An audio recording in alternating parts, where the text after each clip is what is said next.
In a world of remakes and remasters, Are we playing for what was once sacred and cool has now soured and become lame.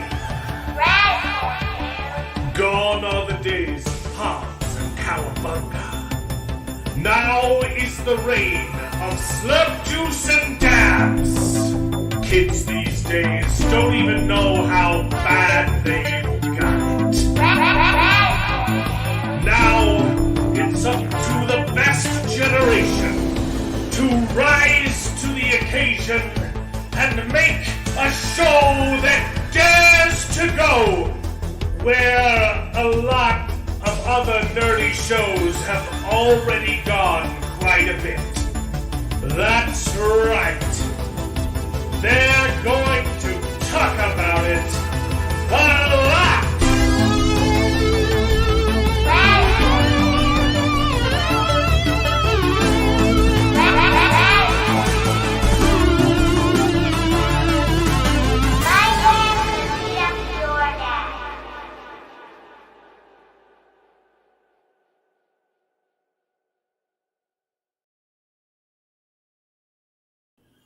Hello! How is everybody doing? Welcome back to the show. Yay!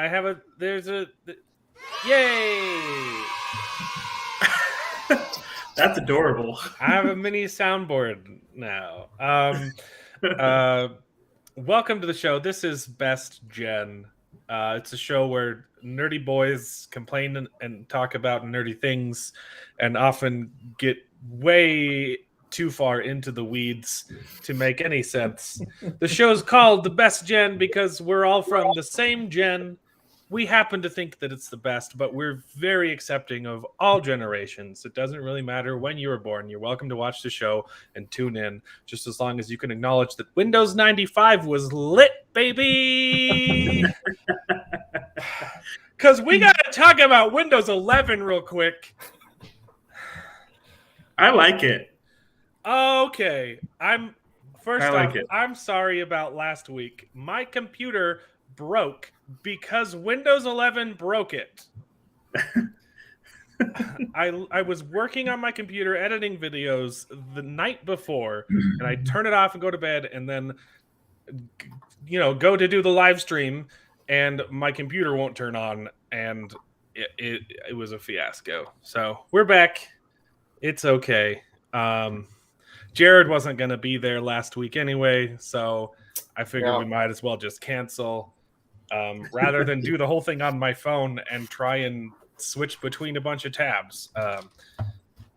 So we're back. We're joined by Tanner and Tanner's dog.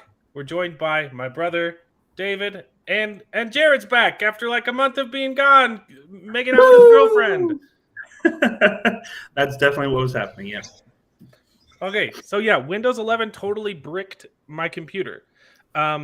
It sucks. It sucks so much. And yeah, David, it seems like every other version of Windows is bad. 100%. One's good, and then the next one's bad, and then the next one's really good. It's So like what happened was I had Windows 10. And it kept bugging me. Hey, upgrade to Windows 11, like the paperclip. Like I see you're still using something from 3 years ago. The paperclip. What was that? Was that 98? What was the paperclip? I don't remember. I see you're still a loser who's 2 years behind. Would you like to upgrade to Windows 11? So I was constantly getting bugged with these updates. I'm like, look, I just don't want to deal with it. Fine. Last time I upgraded to Windows 10, it was fine. I like Windows 10. It's a good operating system. Upgraded to Windows 11. I've been using it for the last month. And then my computer stopped working. And when I go into my BIOS, Clippy was amazing. Underrated. I don't think he was annoying at all. I go into my BIOS and my computer isn't even recognizing my boot drive. Ooh. Like it says that it's there, but it won't boot from it. And I had just gotten a new one, an M.2, so it was going even faster. If you're totally tuning out of this conversation, it's okay. I got a brand new drive to make my computer faster, and I had just like a week ago cleared my old drive because it's been working for a month, and so I don't need it, and I can use my old boot drive for storage. And then my boot drive fails, so I go to reinstall Windows 10. Or sorry, I go to reinstall Windows 11 to see. I don't know, maybe there's just a failure, and it won't let me. It says my computer doesn't meet the minimum requirements to install Windows 11. But I've been running it for a month.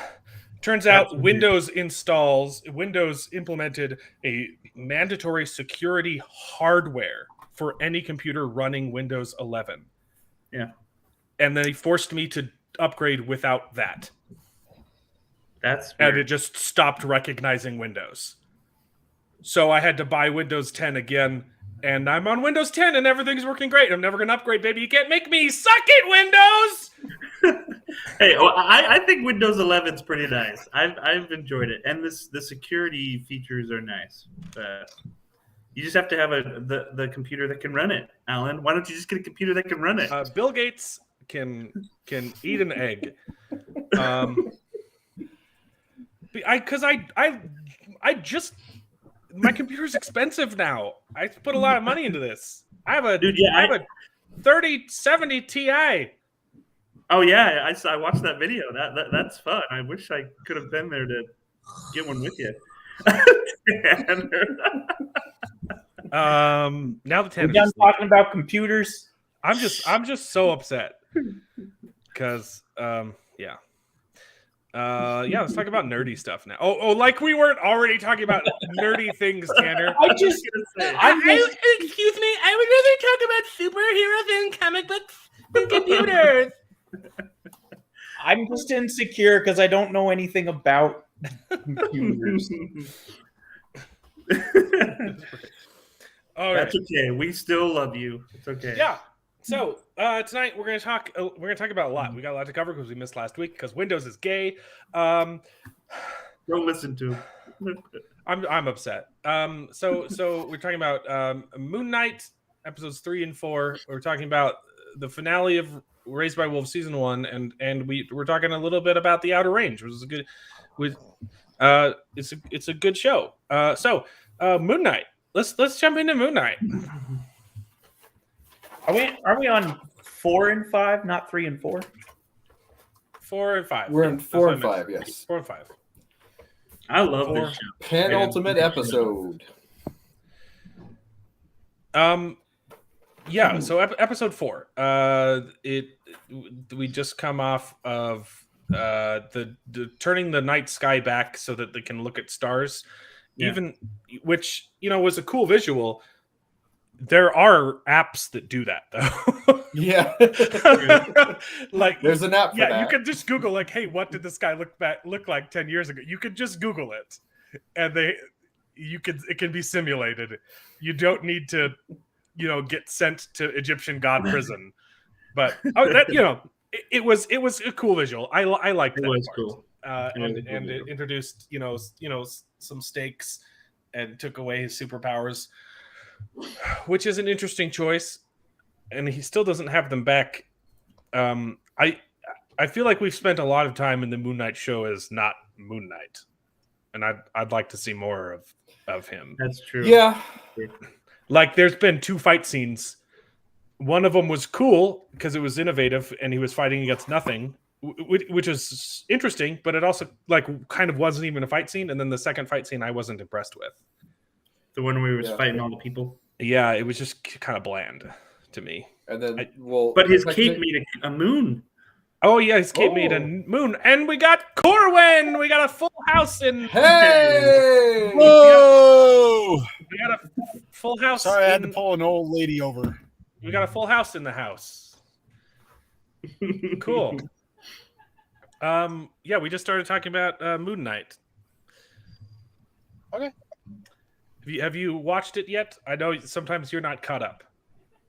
Yes, I am caught up. Yeah. So episode 4 starts off with they're hiding. They're in the dunes and they're hiding from the guys that are trying to kill him. Yes. Oh no, well, it starts with a cold open with Khonshu statue being put in a little Oh yeah, cubby hole. There's and the guy is other imprisoned gods there. the guy is there's a lot. I was like, wow, why are there so many? That's an interesting thing. And the guy's just wearing a suit, and my comment is, yes, the ancient ceremonial Egyptian business suit. And I was like, it just felt a little off to me. Well, because it's his avatar. That was the avatar of one of the guys. Yeah. Oh, it was the same one from the episode before. Yeah, Yeah. We just barely got any of screen time of them, so I didn't recognize them. It would be kind of cool if when the avatars were taken over by their god personality, transformed in some other thing. Yeah, that would be cool. But that's more CGI budget. Yeah. So, but then I don't know. Episode 4 felt. I didn't love episode 4. To me it fell kind of flat. I agree. The ending was interesting. The ending was interesting. But after it ended, I kept thinking, I don't see how they can actually justify the way that they ended the episode in a way that would be satisfying. After having seen episode 5, I don't know. I think it's okay. I'm still really confused about it though. But my biggest problem was like the first half of episode 4 is really silly. The way that Lila takes out a band of mercenaries is the dumbest thing I've ever seen. Yeah, a live flare would not set off that ammo. It might set off one bullet, but it wouldn't set off the entire crate of bullets. Yeah. And those bullets wouldn't kill everyone inside an armored truck. Yeah. Especially if it's not like in a gun, it's not going to have the same trajectory. It's not going to have the same force because it'll blow backwards too. Right. It's not in it'll be dangerous. Yeah, it might kill the guy who's standing on top with the gun, but it's not going to kill the guys driving the car. It's not going to shoot forward. The reason why the bullets shoot forward is because they're in a chamber, and the only way for it to go is out forward through the barrel. Well, and the back of the gun is stopping the inverse reaction. Nowhere else for it to all go. Of the energy forward. Yeah. Right. But yeah, that was ridiculous. I also thought it was ridiculous. They saw someone there. They shone the light on her. They are the worst mercenaries I've ever. Yeah, they are bad at their jobs. I saw someone over there. Oh, okay. Let's shine a light at the truck briefly and then forget about it. Hey, I agree. Also, let's focus on the clearly incapacitated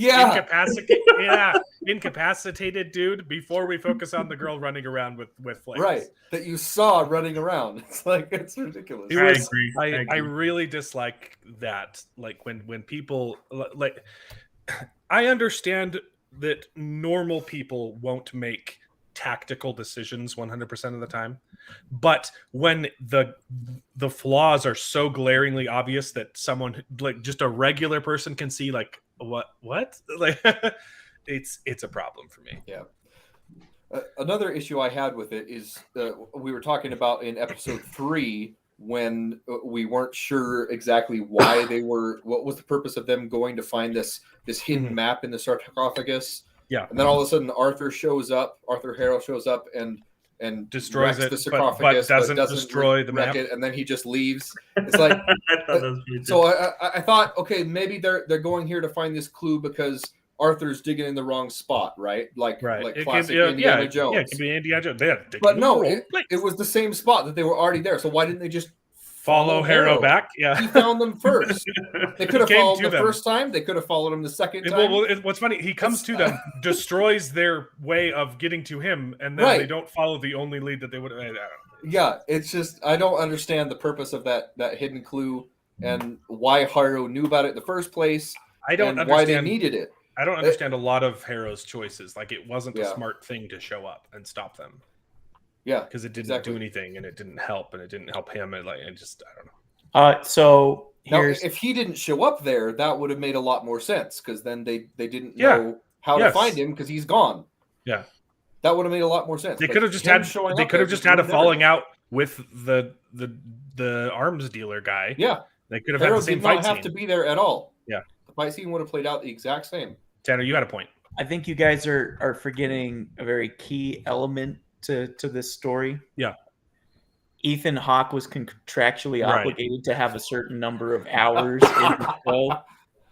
So Hey, I love Ethan Hawke. I like his portrayal of this character. I think that's kind of what I see it as like, Yeah. well, he's we got to have him.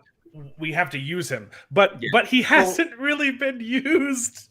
So have him in another scene, just showing him do the excavation on his own. You know, there's no reason for him to be. Did get him in episode 5, but it's not the same him. Yeah, and we still don't know what the bad guy's plan is or like what he's doing at all. But that's which I kind of like, actually. Yeah. So episode 4. Yeah. What's their plan? Just yeah. And then they show up to the dig site and they just walk up. They're not like they're not trying to be stealthy at all. I'm like, what is their plan? Just show up and with nothing? Like they don't have any leverage. Like we're just gonna show up and we're gonna go spelunking. And then they get away with it. And they see that it's deserted and people have died there, and they're just casually just going around scavenging for supplies and like, okay, I guess we'll go down this hole. Like, I don't know. Yeah, I think episode 4 is definitely the lowest episode so far. But there were still some cool parts in it. But then they go into this tomb, and I'm like, oh, I'm getting like, oh, I'm excited for like, Brendan Fraser's The Mummy flashbacks, and it's not. I really liked that. It got kind of dark with the Mummy, like straight up disemboweling someone in front of them. That was a cool scene. Yeah, that was but crazy. Then he's like, we gotta split up, and then he drops a table on him, and then they still split up for some reason. Yeah. And he's like, I'll find, don't worry, I'll find you. And then he spends like 30 minutes not caring about her. Like they have no sense of urgency whatsoever. Even though Harrow and his entire cult is also down here somewhere. They only run into 2 of them. And you're like, I just like I don't understand the blocking. I don't understand the storyography. Like what are people doing? Also, that bit that he drew in the sand on the table, and it's like, oh, it's Horace's eye. That did not come together. I was so confused. Well, they walk into a room that looks like it has an entrance and an exit, and then they'll deliver a line saying, "Oh, look, there are 6 ways we can go," and you're like, "What?" Yeah, you haven't established that at all. It looks like there's 2 doors. Yeah. And one you just came through. And then he draws the symbol and he says, look, see, there's 6 paths. But there's no point on that symbol where there were 6 branching paths. And I'm like, it's like, we're here and there's 6 ways to go. Like, but one of the lines is like way down here. I'm like, what are you talking about? It just didn't make sense. It was really confusing. Yeah. I think one thing you're forgetting It's going to be a famous episode. is that the Eye of Horus was contractually obligated to have a certain amount of screen time. Oh man, I don't know why we're friends. And then and so he just lets Layla get chased by a mummy, and he's just, like, oh, look at this. Oh, look at that. I'm not worried about Layla at all. And then Layla does the classic, let's look everywhere except for the obvious place where the bad guy is scene, and gets pulled in, and then the action happens off screen, and then they both get thrown out. And then she like punches the thing, and she gets kind of control over this mummy, and instead of just kicking him over the edge, she jumps off with it, and the angle that she jumped off the cliff makes no sense. How she caught the edge of there's a camera angle after she jumps off that shows her not there, and then it pans to the top and she climbs up, and I dislike that kind of stuff. Yeah, I do have to admit, though. Sorry, Tanner. I do have to admit that scene where she was like getting pulled into the dark and then like out and then back in was cool. That was cool. And really then enjoyed the cinematography. All of it, I've been like, "Whoa, that was a cool effect. That was a great way." yeah, that was not bad. But then once they're in the light fighting, it was just nonsensical to me. Yeah. I was gonna say kind of the same thing, Jared. I liked that the perilous. I could fall off the cliff in the old falling apart temple was augmented with the hand reaching. Yeah, well, yeah, the scene where you see like hands that was cool. It started off real good, and then and then she jumps off a cliff, and I didn't get it. Yeah. That part Also- too, I definitely was like, "Oh, it's the classic roll off, but grab the edge." Clip. But she didn't need to at all. She like pushed him off, and then she had her legs up, and she could have just kicked him. But she's like, "Let's both go." Yeah. I don't know. But Yeah. this is more fun. It's not, no. It's not. It just doesn't make sense. And I know that this is a personal pet peeve of mine, and it won't bother as many people. But this is totally a nitpick. But I really dislike in movies when the sound design is totally off. Like if you have a scene inside like a rager, a huge party, and the characters are just talking normally, and you're like, okay, they're just in a sound studio, and the people weren't actually making any noise, and the like if you're in that room, you need to be like, hey, so how's the yeah, we're gonna meet in the bag, and we're gonna I'll see you later, and so you have that in the scene with Layla and Harrow just whispering to each other across a giant chasm where Yeah. but that's like a nitpick pet peeve that bothers me that I know it doesn't bother everyone. Hey, the acoustics in that cavern. Yeah, there was might like have no been just, echo. He like, was just, spot on. Yeah, you're right. There wasn't any echo. there wasn't an echo or anything. He was just like, your boyfriend probably killed your dad.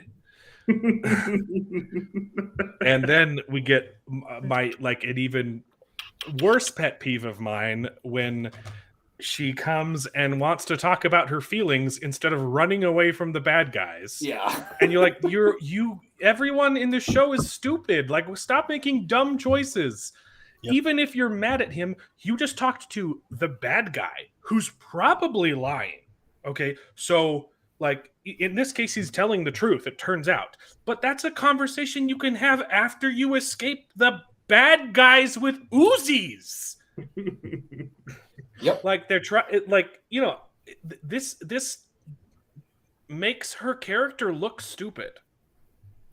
And I like strong female characters, and I don't think that she is one. She's making bad choices.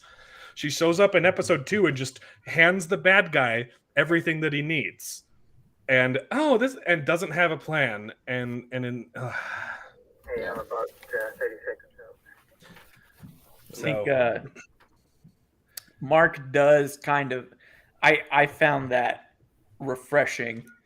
That when everyone's like, Harrow said this about you. Yeah, and Mark's like, well, the boy, he hates me. He's yeah, I know. Yeah. Mark's making good choices. Yeah. What? Where did you put the TV remote when you were done watching TV on Friday night? You were the last person to use it.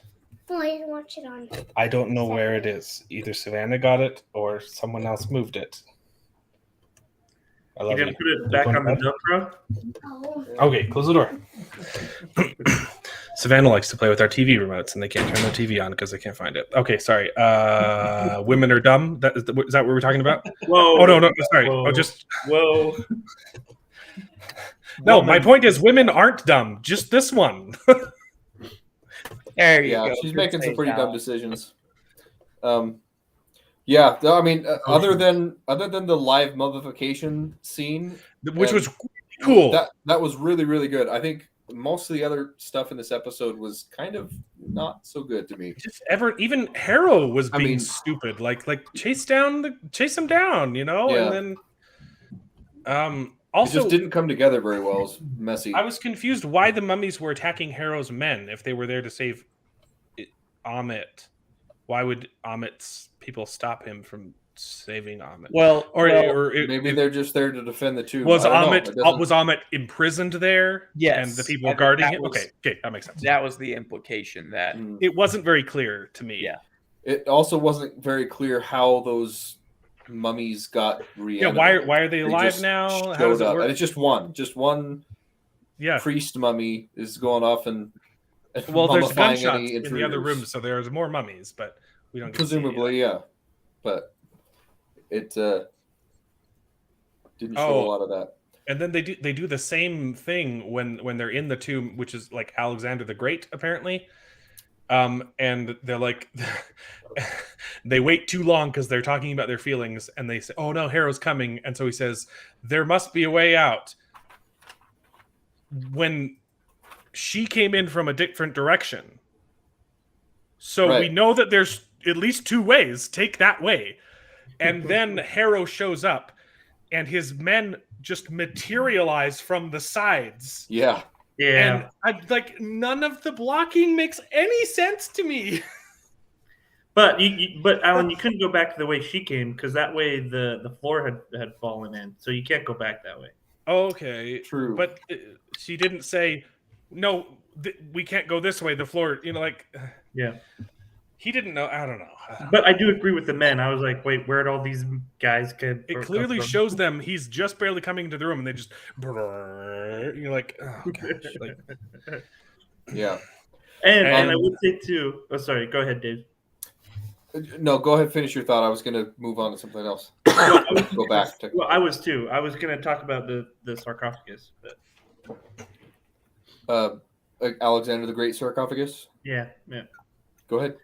Well, because I was just going to say, generally, aren't they like layered? So there's like 2 or 3 like Yes, sarcophagus, and so he pushes the one away, and he's like, Jared, I'm pretty sure that's not how they would have mummified not it. generally. Yes, always. That's how they work. But I mean, I understand screenwriting. You got to push it away so that you can reveal the mummy inside, and you're not wasting a lot of time. But still, at the same time, I was like, okay, that's not actually accurate. Okay. But then he gets shot, which was an interesting turn, and then it turns out it was all a dream. And he's Was it? Ish. right, and he's in psych ward, which is interesting. Do we do that in? Oh, we do that in episode 4. Yeah. I thought that was all episode 5. Yeah, the ending of episode 4 That- is like gaslighting the musical, right? Yeah, that part was good too. Yeah, it was interesting. I enjoyed was that like, as okay, well. this is an interesting choice. But after it ended, I was like, I don't see how they can actually pull this off without in a satisfying way without ruining one of their realities, right? Yeah.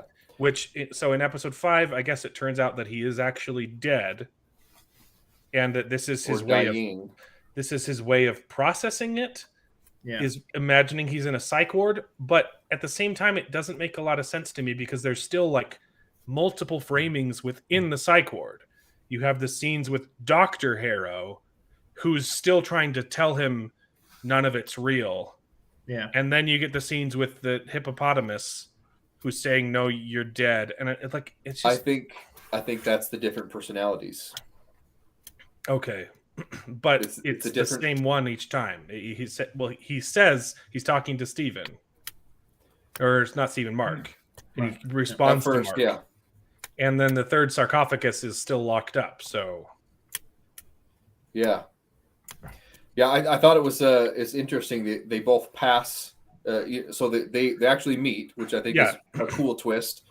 That Stephen and Mark are able to meet. Stephen comes out of a sarcophagus, and then they pass another sarcophagus and don't even look in it. And then they just kind of like ignore it and walk. Well, that's on. probably It's a kind of different thing, So. Oh yeah, Well, probably different. Yeah. Well, but I gotta say though, I think that there was a line in like episode 2 or episode 3 where they both woke up and they were like, "Whoa, Steven, why did you kill him?" And we talked about that. No, okay, yeah. So no. There could be somebody else. No, like we know there's a third personality. It's 100% another personality in that sarcophagus. Yeah, right. And actually, after watching episode 5, there's one scene in there that I think we've already seen that other personality. Yeah, with the when he's talking to Harrow. Yeah, on the Pulls scene. and he grabs a piece of glass. Yes. Yeah, That's the the internet one. thinks that too. Is that so? Yeah. Well, so before we go on to episode 5, though, I want to go back. Jacob Ironside made a comment that We're already on episode ignored. 5, David. Oh, okay. We're Too already late. on. Too Okay. late. Sorry, Jacob. Tried to stand up for you. No, so he was. This is back in the. I think it was actually in episode 3 when they were doing the fight scene, and Moon Knight's getting pinned down by those javelins. Yeah, the bullets didn't stop him, but the spears did. Yeah. Yeah, that's a little inconsistency in there that I didn't realize before. The spears went right through him, but the Moon Knight suit stopped the bullets, and he was able to throw them back at him. What about it? No. He was just pointing out that inconsistency there. Oh, I thought, okay. Yeah, I was making the same point, not realizing it. Right. So episode 5, it was all a dream, and he's just a crazy boy. I like the storytelling. It's interesting. I really liked episode 5. I thought it was interesting. I didn't dislike it. There's only one episode left. Yeah. And nothing has really happened. Yep. That's also true. So it's not that episode 5 was bad. It was interesting. I was like, okay, we're actually seeing like an afterlife in the MCU. This is interesting world building, but what is the story we're trying to tell? I don't know where we're going, and I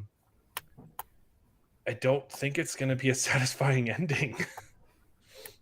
I agree. We've spent like zero time with him as like an actual superhero. With the Moon Knight costume, and it's interesting stuff. I don't think it's bad. I just don't think it's the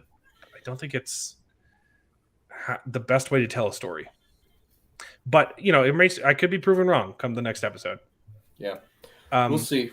Also, it really didn't make sense to me how the Hippo lady was just like all of a sudden game to just betray everything. They're like, oh, but we don't want to die. She's like, sorry, it's my duty. We have to die. And then like 2 minutes later, they're like, yeah, but what about all these people? Like, okay, we'll turn around. And I'm like, what? But then at the end of the episode, she still leaves him. Yeah, she just disappears. She just disappears. Where does she go? She's like not even in the end of it. I don't know what people are doing. I don't know what anyone's doing. I don't know what anyone's goals are. Yeah. I watched it because I knew I had to be here. If that tells you anything, my wife's a TV show junkie. She loves TV shows. I played Stellaris on the laptop while we were watching it. I was just like, I did. There was so many with episode 4, and then now talking about episode 5. There was just so many inconsistencies, like what Martina Girl's saying. Like, I have no idea where we go from here. Yeah. I have no idea. I have there was so many things that I just went, what? I have lost interest. And something I will say about the MCU is I have found that their TV shows, for the most part, are not that great. The movies are phenomenal. Like, they've got the movies nailed down. The TV shows just suck. I'm sorry. I started to like WandaVision, and then I was like, yeah, no. I started to like most of them. Yes, I started to like most of them. And you get to episode 3, episode 4, in an episode of between 6 and 8 or 6 and 10, and you're like halfway through, maybe a little more halfway through, and you're just like, what? To me, they've all kind of felt like the J.J. Abrams mystery box. Like, it starts off with a very intriguing premise, and you're like, okay, I would like to see where they go with this, and then they just don't take it anywhere interesting.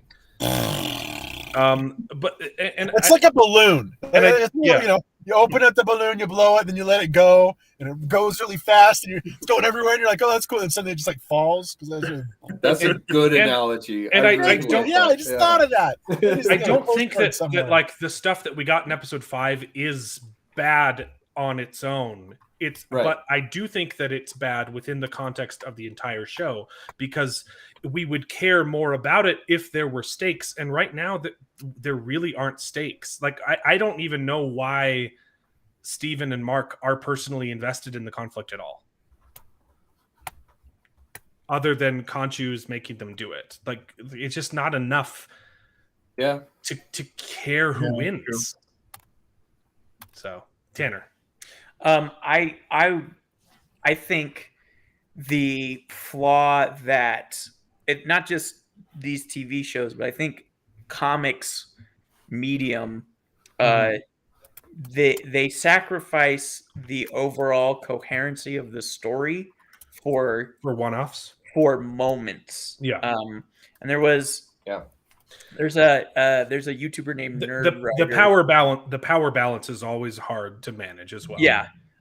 But like the idea of, oh, every person that Mark killed as Moon Knight is now like a zombie in the afterlife. That's a really cool moment. That's cool. And it's a cool visual, them walking in and seeing all these corpses. And I really liked Steven's line, like, why is there a little boy in the room of people that you've killed? that was really funny. That was a good moment. So there are these, and like this episode on its own, exploring, you know, how the split personality came to be was interesting. And Oscar Isaac, I gotta sing his praises. Acting against yourself can't be easy. No. I do have to give the show credit too that they kept him Jewish, and I didn't think that he was until this episode. I was like, oh, okay, good job. So, like, there are good moments at the sacrifice of coherence, good storytelling, and telling a good story. Like with WandaVision, there, like, I think at the beginning we had all these cool concept of, oh, she's like manipulating, and it's different TV genres. But then, which is great concept. When it gets to the okay, how do we finish it? When it gets to the explanation of why it's going on, it's not satisfying. So it was Agatha all along. So, yeah. So I guess the execution. I see this in comic books too. Yeah. Like you start off with a good concept, but then it's just and like cool visuals and you have cool drawings, but then eventually it's just like, okay, how do we wrap this up? I think that's inherent in just the sheer volume of comics. Yeah. You're going to get a lot that are like that, but there are some that are really good. So why don't we just take the good comics that have already proven to be good stories and just turn those into movies instead of taking a chance on? I think the other thing, just after watching all this, I think DC has better TV shows. Oh, gross. Than Marvel at this point. But what I'm saying, I'm not saying I don't know if I'd go that far. I did not mention the Arrowverse. I did not mention the Arrowverse. I did not mention Woke Girl. I'm sorry, Supergirl. I didn't mention any of that. What I mean by TV shows is the animated series of DC, the animated series of Justice League and Batman and Superman. Like the old school ones, even the newer ones that have come out in the past bit.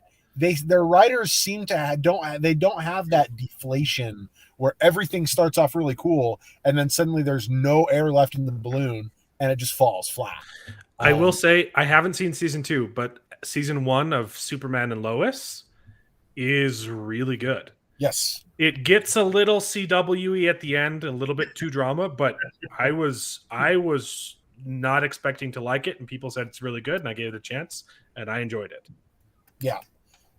It's just that Marvel is. It's a very different Superman story. Extremely good at doing their thing when it comes to movies, and then when it comes to TV shows, it's like you said, there's a lot of moments in there where either a moment is really cool, or a line is really funny, but the episode of itself, like we were talking about with episode 4 or even 5, it just falls flat. Like the whole thing just falls flat, and you're just like, what? Like, You had that moment of, oh, that was funny or that was cool, and that's it. Yeah. Also, this is a side note with the flashbacks and his brother dying, getting drowned in a cave. Tragic. Yeah, I think that's a cool backstory. And Drowned then in we awesome cut word, to drowned. the mom, and her line is, "I want my Roro back." I burst into laughter. I was like, "What is this?" Like her delivery and the dialogue itself was like, "You just say I want it back. Just say that.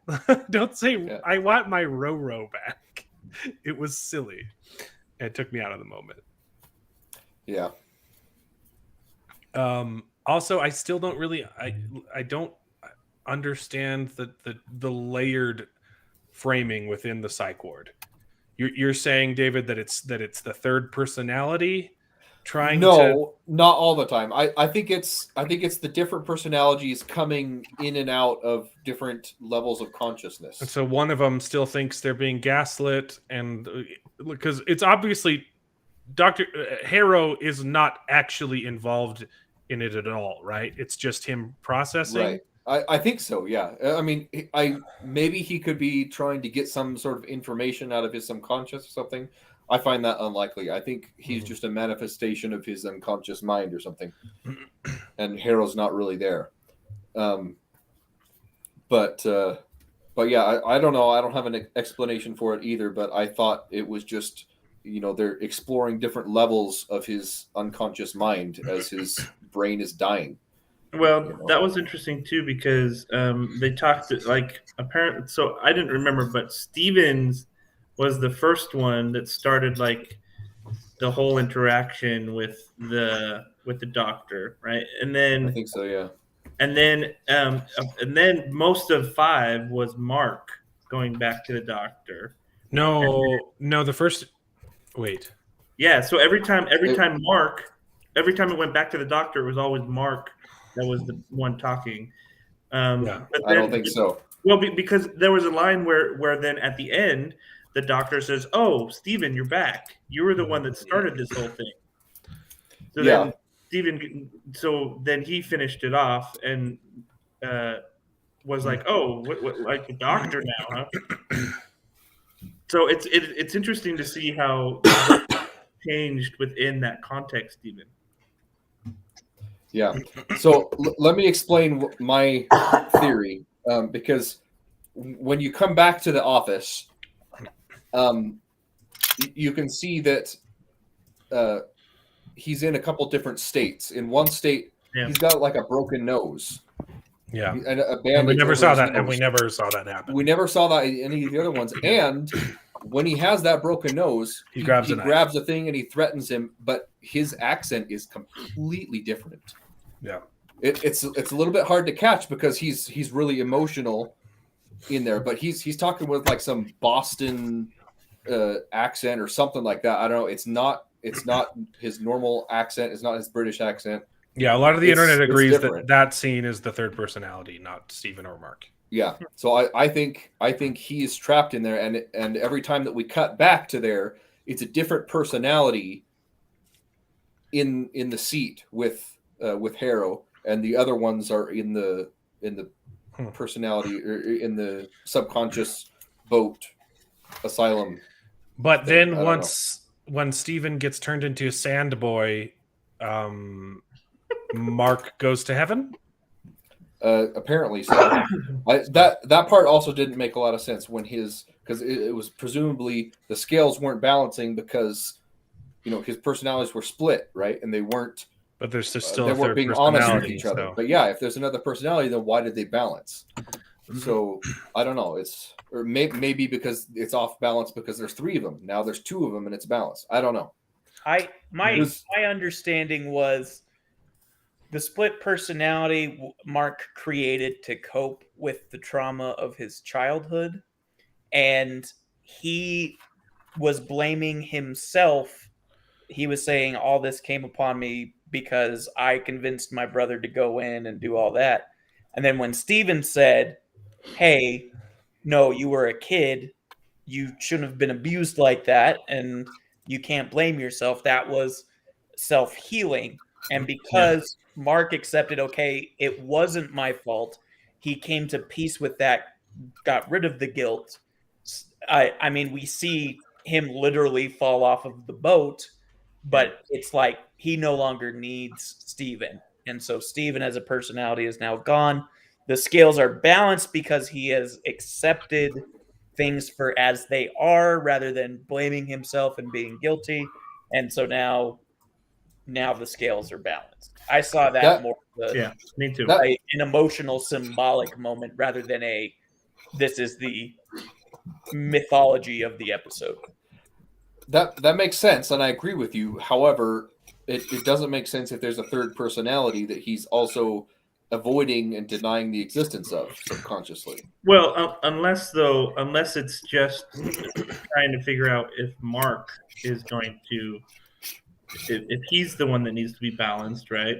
Because then it's not looking at the third personality because it's only looking at Mark and his split personality within Mark, right? Which is kind of what I think Tanner's getting at, is that Mark created Steven, but then there's another personality that may have been, maybe created Mark, or something like that. But I thought it was also interesting too, because when at the end, when Mark was getting pulled off the ship, Steven started to be more like Mark and started to fight for Mark, right? And so it's you can see how I guess you could kind of say that they did start to kind of go like this, right? Where Mark was more together. Yeah, they were working together and accepting more of what they both, like the viewpoints that they both personalities were trying to. The real friendship was the balance we found along the way, or something like that. Yeah, something like that. Yeah. So specifically for Mark, maybe that's why it balanced, and it didn't even talk about the third person. But. I'm not sure. I don't know how I feel yet. I liked the first two episodes, and I feel like it's gone slowly downhill from there. And I don't know if the ending's going to be good. I don't know. I don't see how they can make the last episode make up for these past two without. I have a theory. It being like 2 hours long. There's more information but we need to do a quick segue into Screen Rant's bad takes to finish talking about it. Is that okay? Sure. Let's do it. Hey, let's oops, I wasn't ready for this. I thought I was. Okay. Let's do some Screen Rant's bad takes, everybody. Screen Rant's bad takes. Okay, this first one isn't Screen Rant, but this is the second time they've written the same article.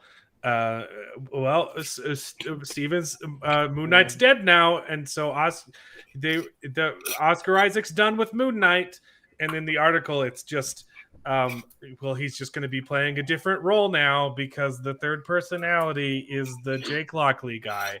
So our headline is actually complete BS because Oscar Isaac is he's still Moon Knight, everybody. We make news. Okay.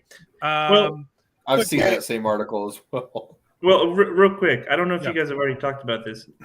I saw an article that like they're done with Moon Knight, or like it's this same one. They're like, oh well, Moon Knight's the episode where he lost his powers. They did the same thing. They said, well, Moon Knight's over. Like. So, because I know that he's going to get his powers back in the last episode, I hope. Otherwise, I don't. So, yeah, but, they like to milk this stuff all the time. They did the same thing when they did the animated What If series, and a couple of the actors didn't voice their actual characters, like Doctor Strange and Spider-Man. Cumberbatch is done with the MCU. Yeah, they're like, they just recast him. No, it's just a voice actor because it's an animated project, and voice actors are better at voice acting than actors are. Yeah. It's a completely different thing. Like voice acting is a different beast than acting. Yeah. So just shut up. Tanner, you sent me this one. Moon Knight's biggest hero isn't Mark or Steven, it's Layla. Because strong female characters, except every choice she's made is stupid. Yep. Yeah, I think their point is, I can't remember. It's been a while, but I think because we missed last week. So I think the idea in the article was, oh, Mark is kind of shady. He's not a hero, but it was Layla. It was also setting up that Khonshu wanted her as his next avatar. So it's like, well, she's going to turn into Moon Knight at the end, and she's going to be the real hero. Yeah, and it's like, maybe honestly, that might happen. But actually, I kind of so think far she's not the hero. She's made things worse. I think she's going to be the avatar for the one that they're trying to find. Amit. Yeah, for Amit. Okay. Yeah, interesting. Okay. Those were two segues, but here we have the interesting information. The Moon Knight finale gets a record-breaking run time. Is it 2 hours? No. As the shortest season finale of any Disney Marvel TV show.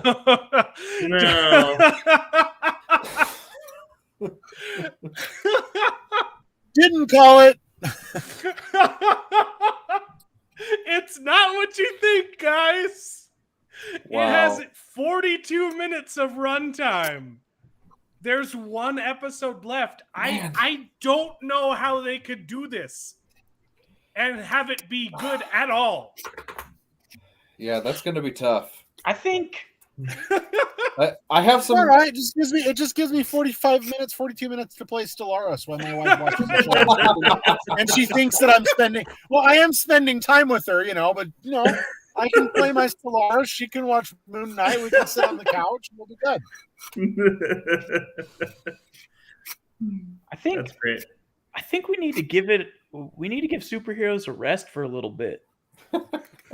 Like, if you're just gonna make mediocre stuff, let's just don't do it. It's like, if you don't have anything nice to say, don't say anything at all. Yeah, that's the kind of thing. You're like if you're not gonna bother to just do a good job, then don't. Take your time. I would rather have how many superhero shows have we had so far? 5. Yeah. If you include What If. No, 6 if you include What If. And they've all been I would have rather had 2 really good ones that were just fleshed out. Yep. I would take that deal in a heartbeat. And also, the movies I fear are getting too gimmicky.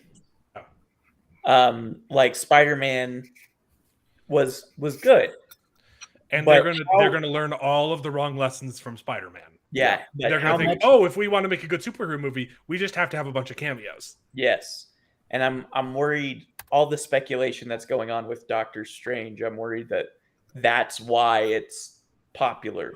And I think we've had this conversation before, where the problem that Marvel is experiencing is people are going to these movies looking for Easter eggs and clues, caring more about the after credits scene than the actual but the writers are the same way. They care more about the cameos and the after credit scene setting up the next movie than they do about making the movie that you're watching good.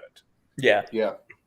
Well, can I just say, I think I've really enjoyed Moon Knight, and I think, I don't know what it is. I like the visual effects. I really like this story. Just in the matter of the effects are good. Just because I think that the nice thing about Moon Knight is that there's a lot of stuff that I'm just like, wait, what are they doing here? There's a lot of mystery that's involved with it. But I think that's also kind of the downfall, is that then there's a lot of how does this all connect? Yeah.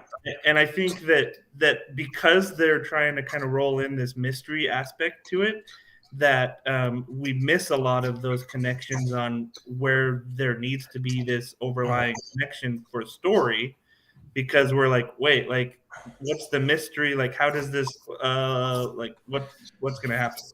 I think out of all of the Marvel shows, Moon Knight is the best one so far, but definitely it's too soon to say without the finale. It's definitely better than the other ones, but it's still not what I want. So Moon Girl. I'll say I've Layla been is going to be Moon Girl at the end. So. I've been excited every week for Me too. each new episode of Moon Knight, and I enjoy watching it. Unlike Hawkeye, where I kind of was just like, do I have to watch this to understand what's going on in the MCU? Yeah. Hawkeye just got really silly and dumb the more it They got. I've enjoyed destroyed the best villain that MCU has ever had. Yeah. Yeah. I've enjoyed all the episodes of Moon Knight so far. I think episode 4 was a little bit silly, didn't come together, and I liked episode 5. But I'm with you guys. I don't know how they're going to wrap it up. I have some ideas, but it's going to be hard to do in 42 minutes. 100% agree with Jacob, not David. I also agree with David. But... Okay. So isn't that funny? You guys saw this article and you all said, "Oh, okay, the show has a shot. It's going to be a really long finale." Yeah, it's the opposite. And then there's one more, and we're back to Screen Rant, and this is not a bad take. This is an interesting take. All right, and I gotta give Screen Rant when they do it right. I gotta give him props. So good job, Allison. Good job, Allison. You wrote a good Screen Rant article. Let's hold on. Yay! This is interesting. So the twist is, and this goes off something that you had mentioned earlier, Tanner, that Amit is not the god of the scales. Yeah. Right. So the theory is that Anubis is. The theory is that Arthur Harrow is Anubis. Oh. That's why he has the scales, and he's trying to free his friend Amit, who was imprisoned, because Anubis should have been the one driving the boat, not hippopotamus Tatamachi. Tijuana or something. Tijuana, yeah. Tijuana. So Anubis is the one who's supposed to be driving the boat, and he's not, and so maybe that's why the hippopotamus is kind of floundering, and she has to read cue cards because she's not supposed to be the one doing it.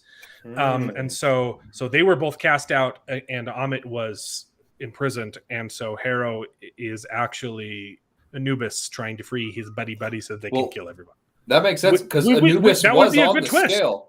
That would be a cool twist. The picture, there was a statue of Anubis on the scale that was on the boat, so that makes a lot of sense. And also, Anubis has Anubis is the god of scales. He's the god of death. Yeah. And the jackals. You mentioned the jackals as well. And that's Anubis, not Amit. Oh, that's a good point. Yeah. So, okay. That would be a good twist. Oh, either that or Arthur Harrow is Anubis's avatar. Which I think that would be more interesting. I think it'd be more interesting if he was just his avatar than if he was actually because he was already Khonshu's avatar, and now he's found a new god. That's what I thought. That's what I thought you were saying in the first place. No, the article thinks that he is actually Anubis. I don't think you can do that because there was too much that Arthur said directly to Khonshu when he was imprisoned and they were alone. Well, it could be that Anubis is just pretending to be Arthur. He killed him and took his form, which I think it would be more satisfying if he was just still Arthur Harrow but has a new patron. Yeah, but you would think all the gods would know if they were in the presence of another god. Well, it wasn't the gods; it was their avatars. No, you're right, but the gods don't get involved anymore. The gods took over in the tribunal. They met Arthur. They would have known if that was Anubis. But if it was Anubis's avatar and he just didn't, we'll see. That's a good theory, and I think that would be awesome. They had good evidence to back it up. It's a good article. Yeah. Good job, Allison. That's one. Nice. One for the boys. One for Screen Rant. As you can see, we've got a lot of those bad takes. Here's another one. Child puts life at risk at Disney. Dangerously climbs up massive restricted temple. Or in other words, kid climbed up some stairs he wasn't supposed to, and then his dad got him down. Good job, Dad. So is this just an ad for Like this a Disney is not vacation? look, it's restricted. It's not that dangerous, guys. They're stairs. Have you ever seen that Japanese game show? What? Did you ever see that Japanese game show Oh. where they put the guys in like They have a boulder rubber rolling condom down the suits hill. essentially, and they put a whole bunch of lube on the stairs or like baby oil or whatever. Yeah. There's a On the there's a stairs, bunch they of have to them climb like to the that, top and get like 10 grand. If you guys want to watch 10 minutes of absolute hilariousness, like America needs to get on this stuff, okay? USA, come on, all right? Like Wipeout, we all love Wipeout. Let's start doing other stuff. Like we don't need to watch Moon Knight. Well, I mean, okay, sure, maybe you want to, but I would rather watch a whole bunch of people just get completely maimed falling downstairs like this. Yeah, I think that would be hilarious. Hero gets around with the gods. That's a good comment. I think my favorite Japanese TV show is the Human Tetris. Yeah, that is genius. So freaking I haven't seen that. they have a wall that slowly comes to so like you're standing on a platform and there's like water underneath you and there's a wall that slowly comes towards you and it's got a cutout and you have to jump, you have to fit your body through it and sometimes you have to jump, sometimes you have to like contort yourself into a Z. Genius. Japanese that's innovation. Okay, more bad takes. Japanese game shows. More bad takes. Why Stephen King's Pennywise prequel will be darker than it? Will be darker than it what? Than it. They didn't even finish their sentence. No, it is the title. I cannot believe Screen Rant sometimes. Do they not have I love you, bro. They don't even have copy editors? Oh, it'll be darker than it's supposed to be. It'll be darker than the first one was. What? Screen Rant's dumb, guys. Wow.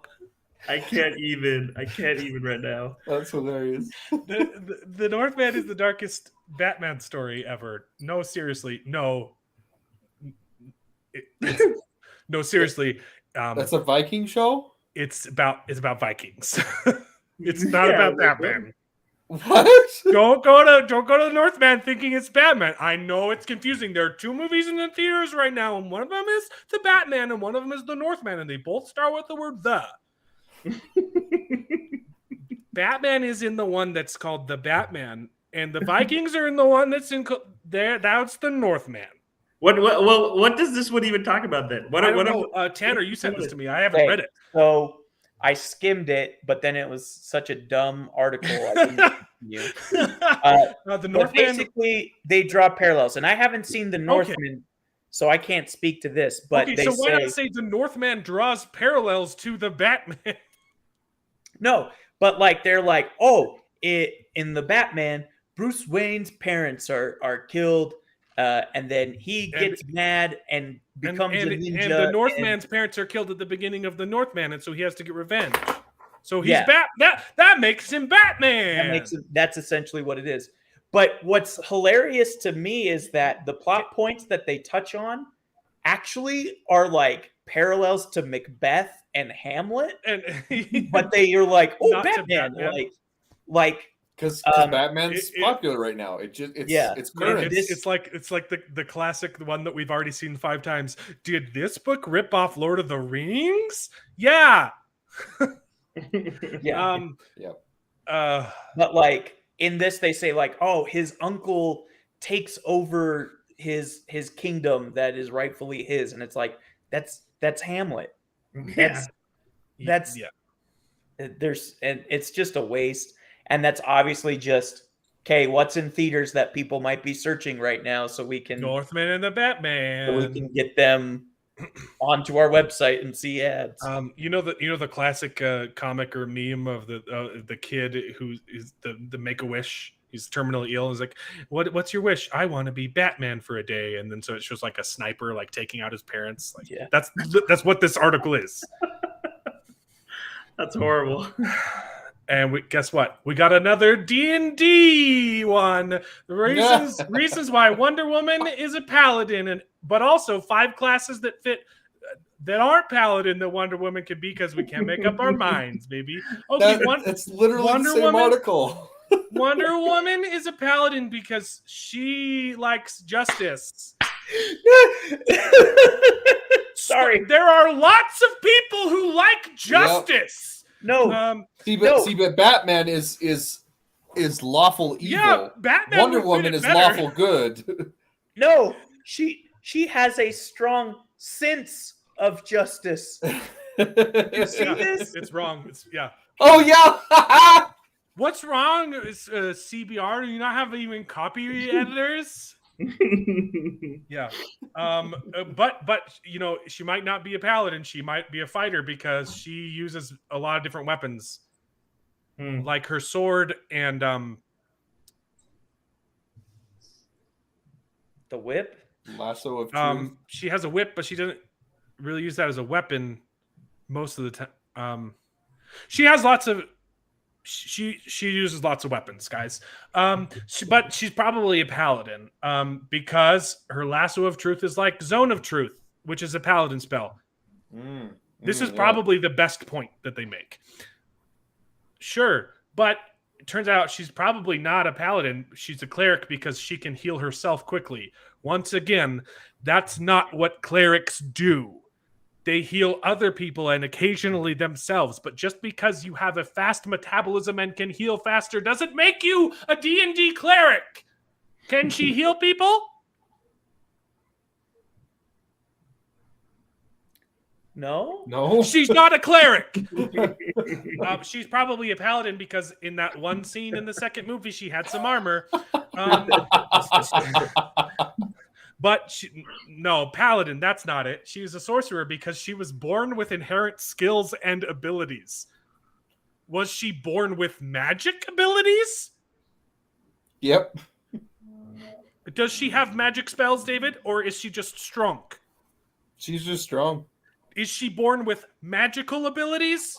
I would say no. Then she's not a sorcerer. She's a paladin because she gets her powers from a divine source.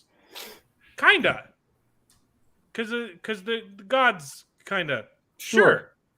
But she's a barbarian because she's untouchable. But barbarians aren't untouchable. Barbarians can just get touched a lot. Yeah, let's not repeat that. Yeah, I think there's a joke in there somewhere, but I'm not gonna go there. But you know, a barbarian gets a bonus for not having armor. Which is it? Which is it, CBR?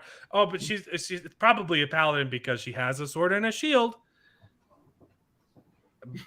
That logic checks out. But she's probably a monk because she's good at fighting. She uses weapons, so she's a paladin, but she doesn't use weapons, so she's a monk. I want to point out they skip one because will you scroll up, Alan? Because 3 they did. I saw that. I was like, wait, what is it? Wait a minute. I didn't even notice. All right then. I didn't even finish. And that's 4, so that's 3, so 2. Yeah, what's This 2? article isn't even finished being written, and they published it. Oh my Well, god! and what I think is funny is it says, well, I guess 5 reasons why it's paladin. There's other ones, and then my. Okay, how many other? Okay, so why is it out of? Yeah, they just numbered it wrong. Well, no, because it's 11, but there's other ones in there that aren't paladin. Yeah, so it's 5 that are and 5 that aren't. So it should just be 10. It should start with 10. So they finished the article, but they're just dumb, and they started with 11. That's weird. It has something to do with the formatting on that 2 and 3. Yeah. It's That's just it's just a typo. It's just a typo, and it added an 11, and so they like. Okay, we got so many of these today, though. Oh my gosh, we got a lot on Harry Potter. Fantastic Beasts hero, the hero of Fantastic Beasts had a cameo in Harry Potter. You mean the book that he authored? Yes. That the entire series is. Is that okay.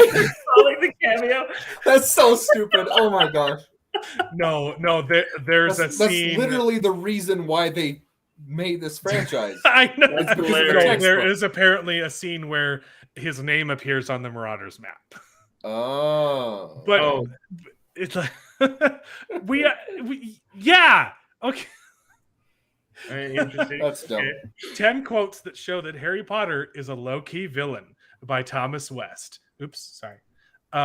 So he's not just the hero of the story. He's a villain because sometimes he has emotions. Sometimes he used a spell that he didn't know what it did the first time, and that hurt Draco. But then he used it against one of the bad guys, and that means you're a villain. And then he mocked people because he said that his cousin was stupid. That means he's the villain. And then there was a brief moment where he questioned his own bravery and thought that he might not help Cedric Diggory. And instead of making that him, that doesn't make him a complex hero with emotions. That makes him a villain.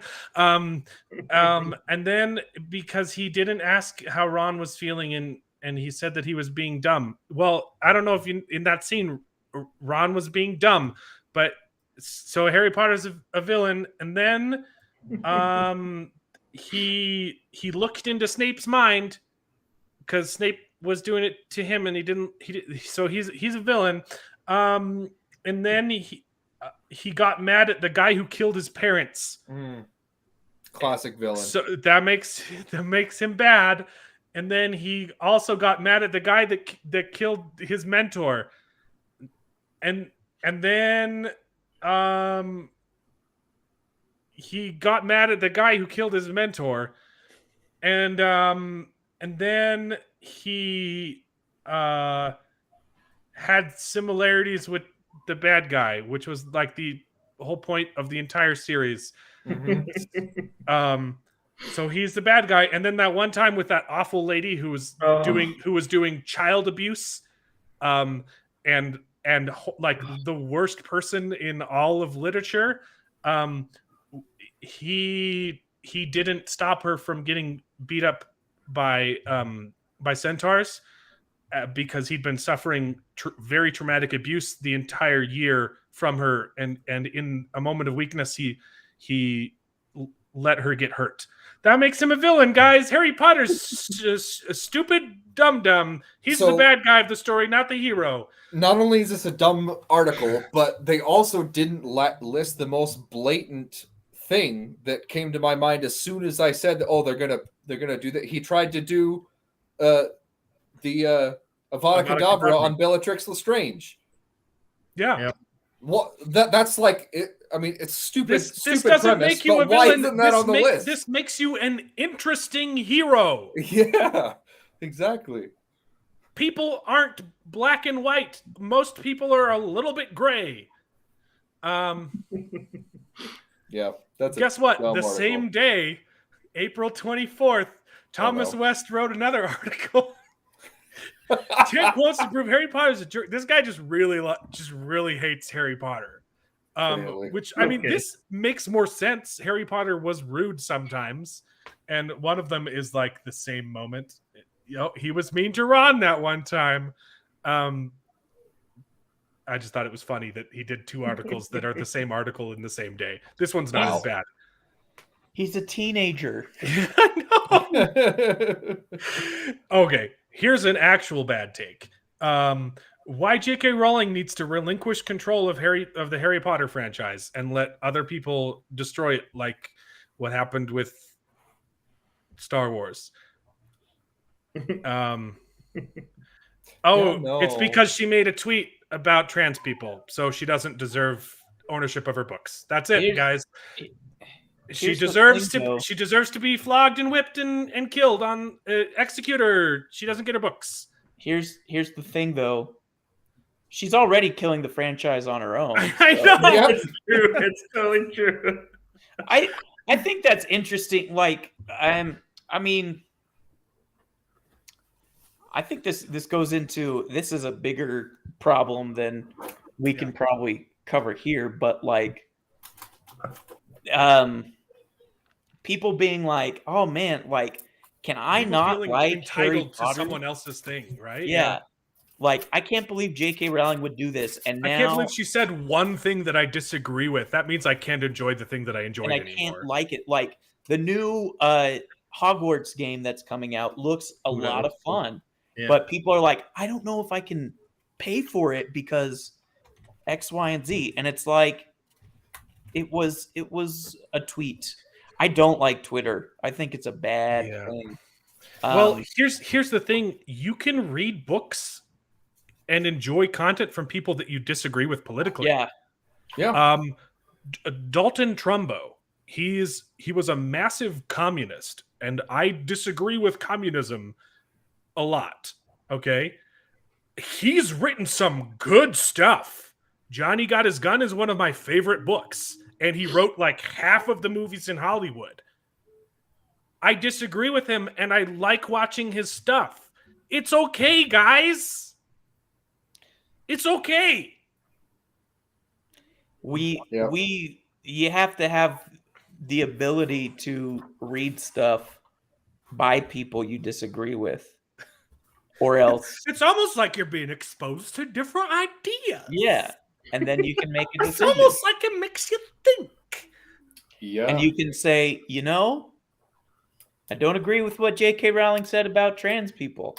I do agree with what she wrote about X, Y, or Z. Because Also, you can just ignore it and read a story about wizards. yeah,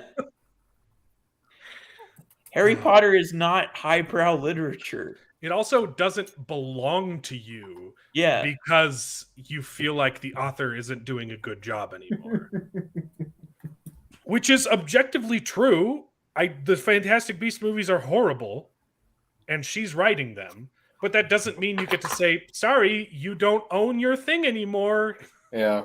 Speaking of which, I don't think you're doing a very good job with this podcast and YouTube channel. So technically Mexican is now mine. Oh, no. No.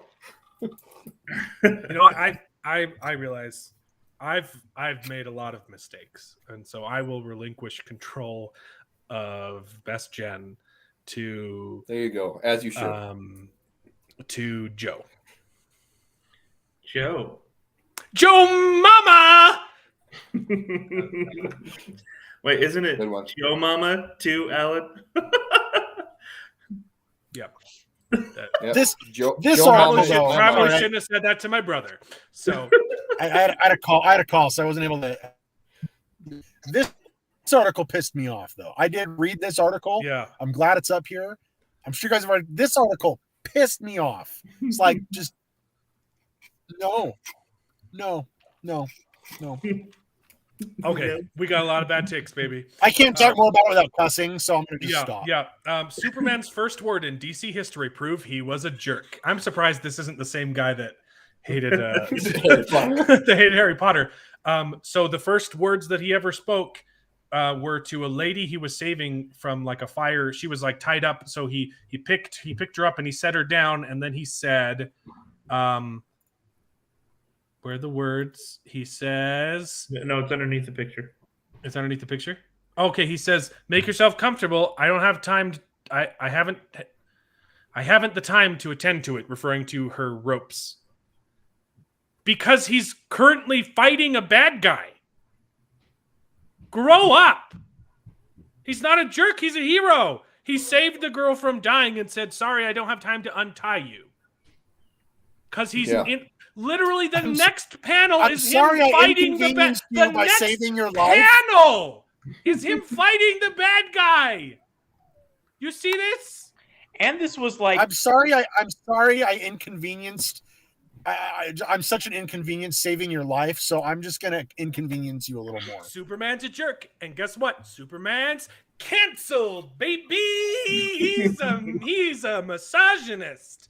Also, I'm pretty sure I thought they were making Michael B. Jordan be Superman. I thought they were turning him black and Superman's gay. black now. So shoot, did we just cancel Black Superman? Are we racist?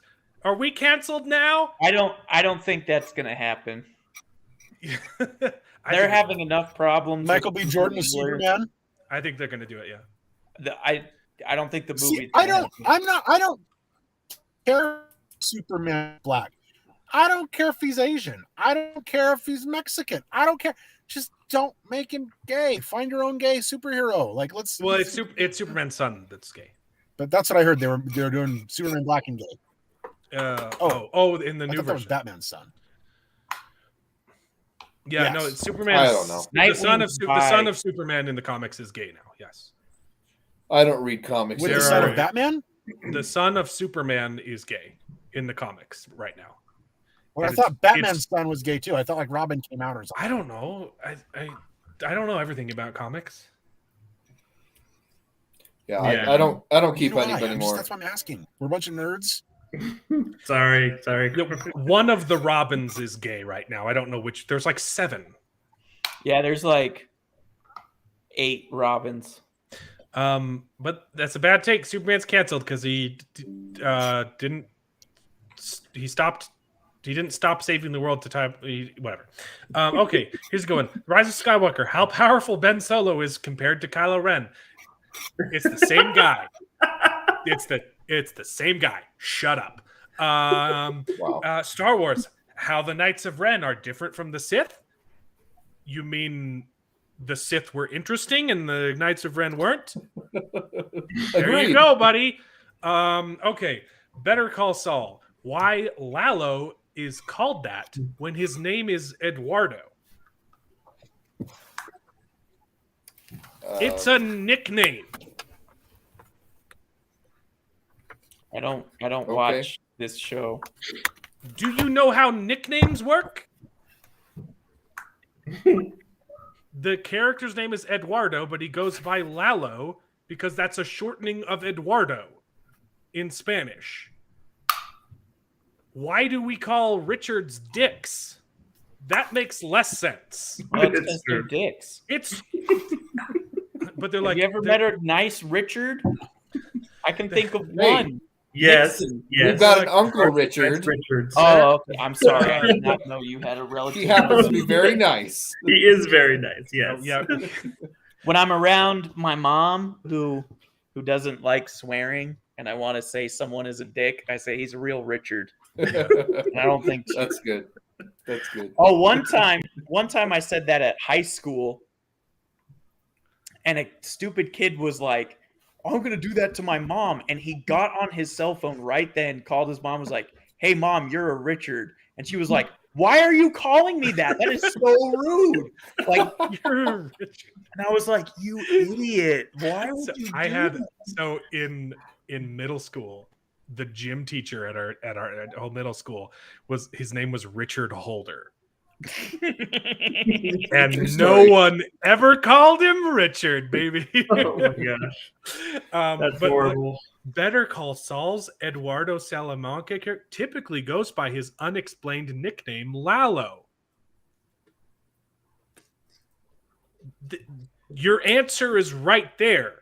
It's a nickname. That is the explanation. Yep. Go to the next one. Okay. Next to it. So they just announced some casting for the Wheel of Time season 2. And this is the character of Avienda, who is an Aiel, who is part of a race of gingers. And it's very important to the story that all of the Aiel people are redheads, because one of the main characters is descendant from them and has a secret Aiel heritage that he doesn't know about until later. And the clues is that he's red and they all have red hair, and that's where red hair comes from in this world. And what did they do for season 2? They cast a black lady They could put a red wig on her. Avienda. Well, she's got red hair. No. I mean, in a picture. It looks kind of reddish brown, but it doesn't matter. They could put a red wig on her. But they're all like all of the Aiel people are pale redheads. That's how they're defined in the book. All of them. Why cast a black lady? I have nothing against the actress, Yeah. but why? Oh wait! I'm pretty sure the director said something about because I can. He did. he? Yes. He did say that. Yep. Yes. That's a Yeah. fact. Look, this isn't. You can call me racist if you want to, but I have nothing against the actress. Have her play another Aes Sedai or any other character except for the one character whose exclusive, like the only information, like whose only description is that she's a redhead. Guess we'll have to wait and see and talk Yeah. about it on the Wheel of Time show. Oh, well, we'll be talking about it, baby. They did a good casting though. This is who's cast Oh, as they- Elaine, and she's also redheaded, but she's not Aiel. When they cast her, I thought that she was going to be Avienda because like, oh, it's a redhead. I don't care if you change Elaine's character to not having red hair. That wouldn't matter because that's not an important story beat. But it's literally important to the story that Avienda is a ginger. Yeah. If they put her in a red wig or dye her hair red, then I think and that's maybe fine. you give her some white face. I think it's fine. Yeah, I think. But yeah, I think I it's agree. If they dumb. ignore her red hair, that's pretty bonehead move. Yeah, I think you're just creating problems for yourself that just you don't need. Yeah. Less and less excited. Here's a Wow. bad take. Apple employees demand more flexibility from company as 3-day office return looms. What? So they only have to go to work 3 days a week. And that's not flexible. Wow. No. I'm sorry. Like I'm all for workers' rights and but you're dumb. If you think that that's not flexible. Yeah. I have no sympathy. I bet it's Monday, Wednesday, Friday too. It's like I would so much rather have her be like Monday, Tuesday, Wednesday, and be off Thursday, Friday, Saturday, Sunday.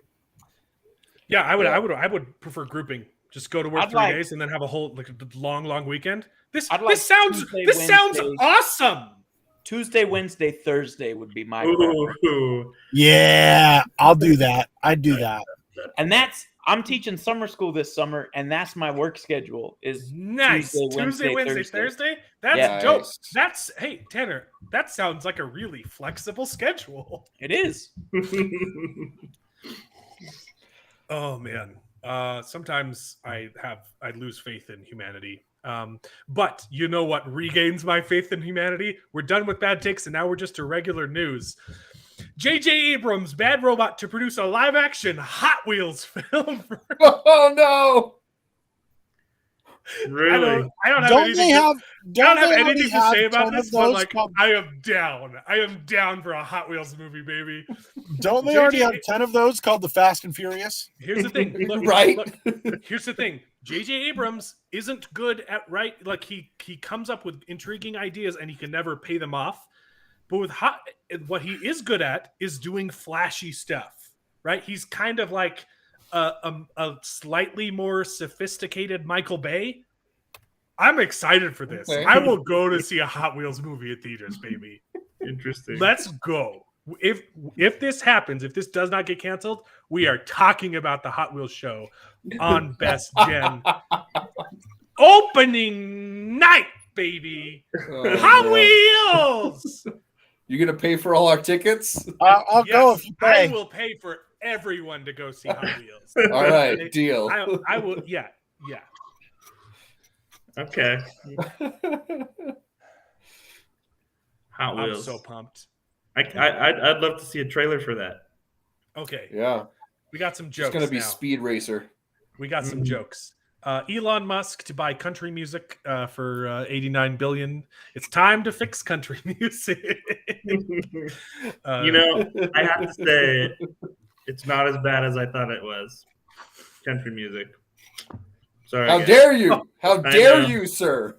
I know. I have to publicly put that out there, I guess, but it's not as bad as I thought it was. Well, there are about 5 country songs that I actually enjoy. The rest of it is absolute hot garbage. There's one that's She Wouldn't Be Gone. That's pretty good. It's like maybe if I'd treated her better, she wouldn't be gone.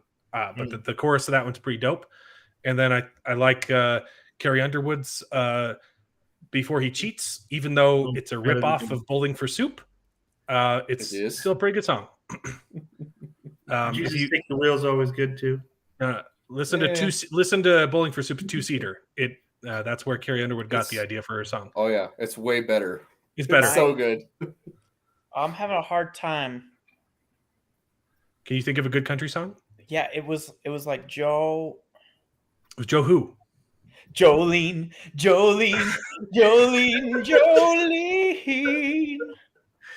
I don't think that's not country to me now. Okay. Dolly's like classic country. Dolly Parton is a national treasure, man. Yeah. Garth Brooks, Brad Paisley, overrated. That's about it for me. Mountain Dew has gone too far this time. Mountain Dew's flaming hot Mountain Dew has me reconsidering drinking weird stuff for fun. It's freaking good, guys. I bought a 12-pack of this for the meme because I wanted to see what a dumpster fire it would be. I love it. It's so good. It's not They bad. came out with a hard Mountain Dew too, like with liquor in it. Yeah, they're making hard Mountain Dew. A lot of my buddies in my Destiny clan they drink it and they say it's really good. This is what I've been sipping on all night in my red cup. I transferred it just to save the surprise. It's good. I'm shocked. I really like it. It's kind of like a jalapeno lemonade, except that it's lime and Cheeto dust. Yeah, I have drinking it now. I have a cilantro. It's so stupid, but it's good. Drinking Cheetos. Okay, what have we come to? It's good. I want to try it too. I've got a cilantro jalapeno lime margarita mix that I put in my Mountain Dew. It's delicious. Okay, we got 2 more jokes coming up, and then the rest is about Raised by Wolves. Okay. Also, this article is hilarious. If you hadn't read it, I didn't read it. I just thought it was hilarious. Oh, you got to read satire? it. It's so good. He goes back and forth. Like he could have written this for like a high school paper. Like it's so in depth. Oh, yeah, this is it's just long. so good. Don't close it. Read it after. It's hilarious. Okay, I laughed the whole time. All right, here's a good joke. So the entirety of Avatar 2 will consist of a 2-hour previously on segment to remind viewers what the heck Avatar is. 2 hours. Oh, that's good. Oh, and my favorite one yet. This one made me laugh for a really long time. You guys have all seen the trailer for the Thor: Love and Thunder, right? Yes. Yeah. We got female Thor, baby. We got female Thor. Here's a good one. Female Thor keeps picking up wrench instead of hammer and asking, "Is this?"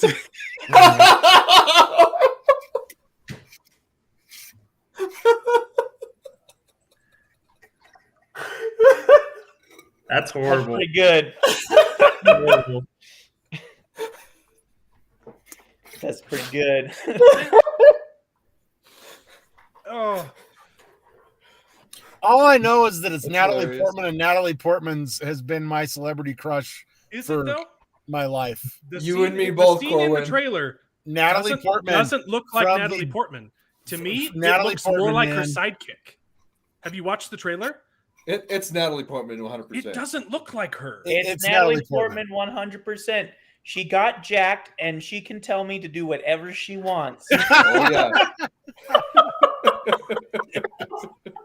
Yeah, Natalie Portman. I will say, as long as they don't sideline Thor in his own movie, I think it would be really cool because it looks Yeah. like she reassembled his shattered hammer. Yeah. I am worried because Marvel has a history of sidelining the main characters and replacing them with female versions. It happens with Loki and Hawkeye, and now It's happened in female the Thor. comics. And yeah, it's happened in the comics. And But it's a Thor movie. I want to see Thor in it. I have no problem with Natalie Portman as his female sidekick Thor. It is just as long as it's about Thor. It is interesting you say that though, because Chris Hemsworth. I'll send you the article. Chris Hemsworth just did an interview in Australia with a news company that said he was done with Thor. Really? Yeah, He said I can't. He says I want to be able, without getting political or anything. He said I want to be able to show my kids all the movies that I'm in, and I cannot continue to play Thor with where Disney is wanting to take the character. And so he said that he's probably done with Thor. So this could be another passing the mantle again. Probably. Apparently she I don't know if that's true. She couldn't. I don't know what it is either, but I'll look at the article. I will say, of all of the people to cast as like a female Thor, Natalie Portman has a history of dedicating herself to her roles. V for Vendetta, she shaved her head, and she didn't need to. She could have done a bald cap, but she did it. What was the other one where she I forget. But there's Black Swan. But I hadn't seen Black Swan. No, the greatest yeah, movies of all Black time right there. Swan. She spent months learning how to do ballet. Yeah. Like she I haven't seen her like posting pictures on Instagram of her workouts like they do with Brie Larson constantly. But I wouldn't put it past her to actually like care about this role and like bulk up. She's like, jacked. There's some pictures of her. She hit the weights. She's ripped. To be fair, I have no issue with them passing the mantle, the baton, the hammer, figuratively, to another generation of superheroes. I have no problem with that. What I have a problem with is when you completely sideline the original ones and make them look like complete goofballs and idiots. And I'm really hoping they don't do that. But so far they've done that with all of the characters, all of the other ones. Yeah. They've moved aside it, and not only it's like, okay, here's there was literally an entire episode in Loki dedicated to Loki getting kicked in the balls. Yeah. So not only do they pass the torch, but they're like, oh, all of these previous superheroes were trash. And in every episode of Loki, they referred to female Loki as better Loki. Yeah. Yeah. So that's what I'm hoping doesn't happen with this one. I'm interested in it. I love Natalie Portman. I've enjoyed all of the Thor movies, but not all of them, but the second one was kind of meh. But I've enjoyed all the other Thor movies. So I don't know. The tone. I hope they don't ruin it. The tone of the trailer really makes it. That was at the Comic-Con announcement. Well, she's had time to bulk up since then, I guess. Yeah, she's done some training. Yeah. Sorry, you had to think, Tanner. The tone of the trailer makes me hopeful. It does much seem to be character-driven self-exploration, and Taika Waititi he knows what he's doing with his projects. So I don't think Thor will get sidelined. I think seeing Natalie Portman's character like doing Thor stuff will kind of reaffirm to him that, oh, I don't have to do this anymore. Yeah. Other people, and it's not like I'm getting too old for this. It very much feels like he's making the choice to step away from being the God of Thunder. And he's been doing it for a while. Like it's totally fine to pass the mantle. I just don't like destroy the original character to do it. Exactly. So that's the end of the segment. Bad takes and some jokes. Do you want to talk about Outer Range or Raised by Wolves first? Let's do Raised by Wolves. I'm excited to talk about Raised by Wolves, baby. So Tanner, David, and I already discussed the finale, but that was before I had rewatched the last two episodes. So I've got extra notes. I'm probably not going to remember a whole lot. Yeah. We don't have to break it down because we kind of broke it down 2 weeks ago. Yeah. But let's just talk general Raised by Wolves season 1. Jared, we haven't heard from you yet about and Corwin, so I'd like to hear from you too. So let's reorder everybody. So there, we know. Okay, it's just grouped by superiority. So That's no, so yeah, Jared Corwin. I'm just glad I'm not on the bottom for once. Jared Corwin, what did you think about Raised by Wolves? What season 1? Yeah, did you finish? Yeah. Yeah. Yeah, I finished. I mean, yes. Have we moved on to season 2 yet? We are No. on season 2. No. We paused to let you guys catch up because we binged it. You Well, can it's move like on. I actually watched Did you it. finish Same season thing you 2, guys Corwin? did. Okay. Well, I can either confirm or deny comments that may or may not be made. That makes me happy. I'm glad you guys like the show.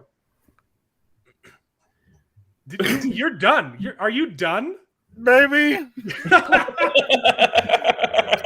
I'm I on grades, saved- okay? It gets really boring at 4 a.m. Okay, but Raised by Wolves gets really good.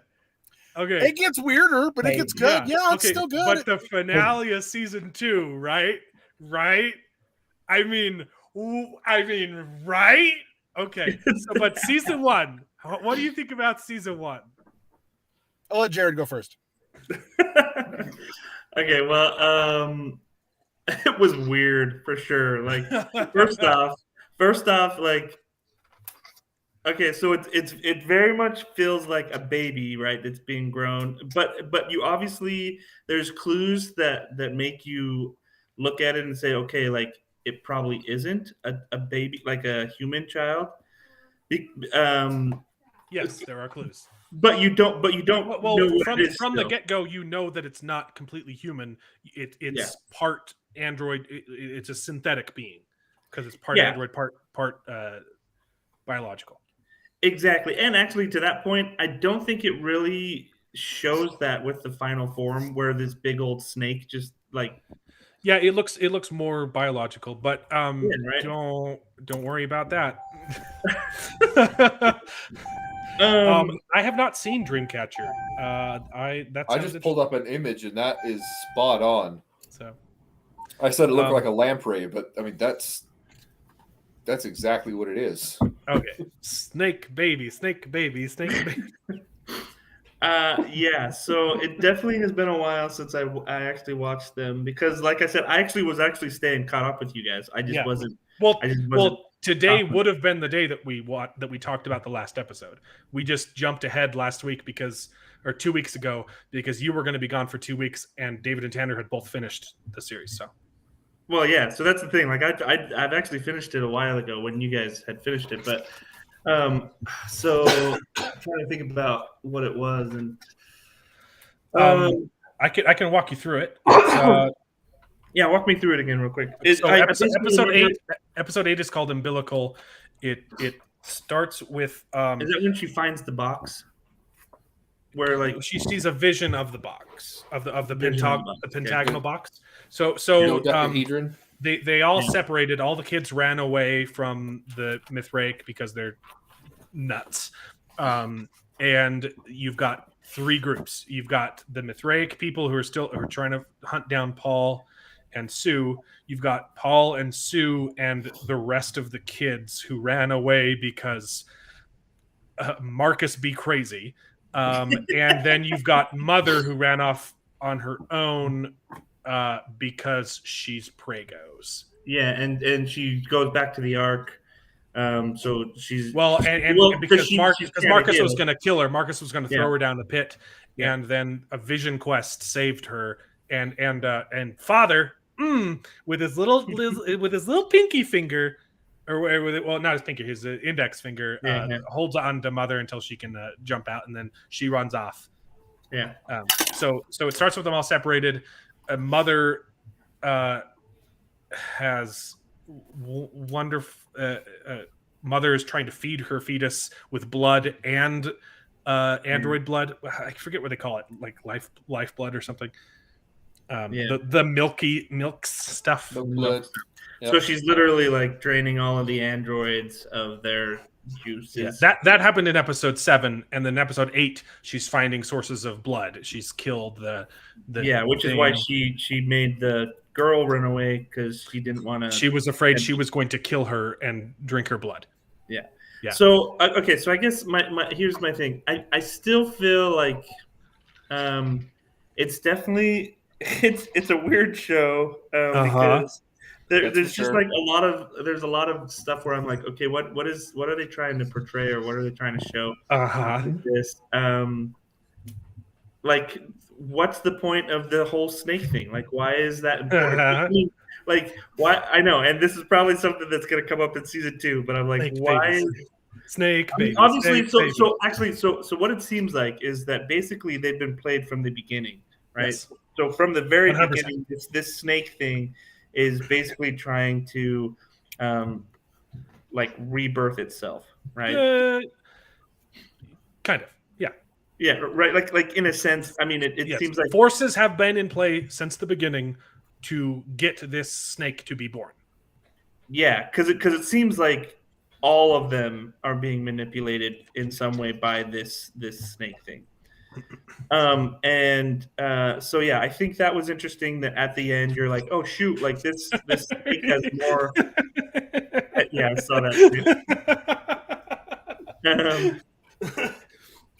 These ones come out. These ones come out your front. So gross, so gross. Anyway, so yeah, I thought that was interesting that at the end you're like, oh shoot, like this snake thing has a lot bigger driving force than you realize. Yeah. Also, the reveal about how they're like de-evolving the whole time was interesting. Those creatures that they've been hunting and eating are human. Yeah. Yes. So I'm interested to see kind of how they explain that a little bit more in It's season 2. it's explained in season 2. Okay, because I was like, I really, Excellent. I mean, they just that part is explained. Yes, there's a lot. Okay. There's a lot of questions I still have, but that part is explained. Okay, because I'm like, I'm hoping that they definitely explain why that's happening a little bit more, because and the other thing that also brings up is, okay, there's people here before, right? So there's either people here before, and then it goes back to the idea of, okay, well, what happened really to the other kids? You know, like what I mean, or could there potentially have been To some the other original influence? 6? Is Yeah. that what you're saying? So they all died, except Yes. for the one girl who Tally. fell down the pit, and she's kind of back as a ghost. Yeah. And they've had that conversation with the mouse that fell down the hole and came back, and his sister that came back, and he has a conversation with his sister, as his ghost sister, saying, "All of my other sisters died and were just buried, but you fell down a pit. Is that why you're able to come back?" Yeah. Yeah, so that's very interesting. Also, the whole thing with the kid, how he actually is so he's obviously getting manipulated, right? So he's being manipulated by this Paul? snake thing. Yeah, Yeah. right. Not because- necessarily by the snake thing, but yeah, he is hearing voices and it's jumping. It's the from same. It's the same voice that Marcus was hearing, because it started Yes. with like whispers. It didn't say what Paul actually heard. You didn't hear that aspect, but it starts off the same way as like the. And it's probably the same voice that the rapist heard as well. And the voices jump from the rapist to Marcus to Paul. Yeah, right. Well, that's the thing. So I'm like, so what is this connection? Like, what is this voice, and who is the voice? Where is the voice? Like, what's the source of the voice? Right? Is it like a parasite of some kind, or is it something that you know, or is it in the air? You know, but it's select individuals too. So what is this idea? And of only where- one at a time. That's Yeah. the interesting thing to me. It's the voice seems to jump and only speak to one person at a time. Yeah, because now it's not talking to Mark anymore. Right. And the it's- rapist said that it wasn't speaking to him anymore. Yeah. After he left the ship. So, Yeah, so I do Interesting. have to also concede that the visual effects have gotten better, Alan. So the pilot was definitely rough. I thought it looked good, but Nope, overexposed. It was very rough, very rough, but they've gotten better. There's still The a few times where pilot I'm like, episodes are okay, usually that's filmed really- before the rest of the season, though. True. That's how pilots work. You film the pilot, Yeah. and then it gets greenlit, and then you get to do the rest. But Yeah, it was yeah. like the first 2 or 3 episodes that were way overexposed. I liked them. Yeah. Well, the thing is, like, it's But still yeah, not it perfect. gets better at the end. They but it's better. they know where to use the money. Yeah, Yeah. it's definitely a lot better. They're very smart I'm with not as their CGI budget. yeah. There's definitely more where I'm like, okay, like, you know, it's not as cringy as before, which is nice. So the CGI has gotten a lot better. The stories it still leaves me with a lot of questions and like why It does. and the thing is, like, it's interesting because you see how people are trying to be good. They're trying to like his mom, right? Lucy, no, not Lucy. Mary. Sue. Her original name is Mary, and she's pretending to be Sue. Yeah. So Sue, how she's like, you know, trying to help the android through this birth, and then her son, Paul, basically says, "Hey, you're gonna kill it. Like, you want to kill it." And so He believes that the baby is divine, yeah, exactly. immaculate conception. Yeah, and then that brings so that then brings me back to another thing where it's like, okay, it basically is saying, or at least the android, right, mother at this point is like, okay, this is the reason why we have.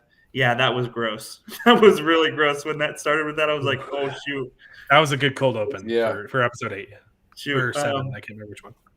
yeah, but so the whole idea that like mother, when she has this baby, she's like, this is my purpose, right? She's told to- that's what her purpose was, but now Yeah. she figured out she got tricked.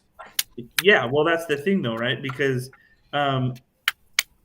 so she was told this by the android or by the computer program, right? And Yes, so that was From either memory, a or- ghost of her creator or someone pretending to be her creator. yeah.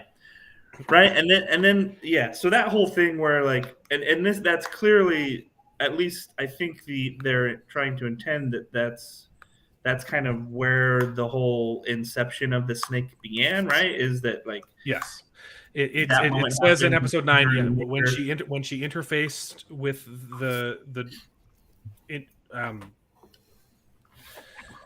with the pod. thing. with the VR, Yeah. it unlocked. It's not clear. It either unlocked programming that was already there, or something downloaded into her that gave her the knowledge of creating a baby. Yeah, right. So that's basically what I'm getting to. Like that. It was when they had VR sex.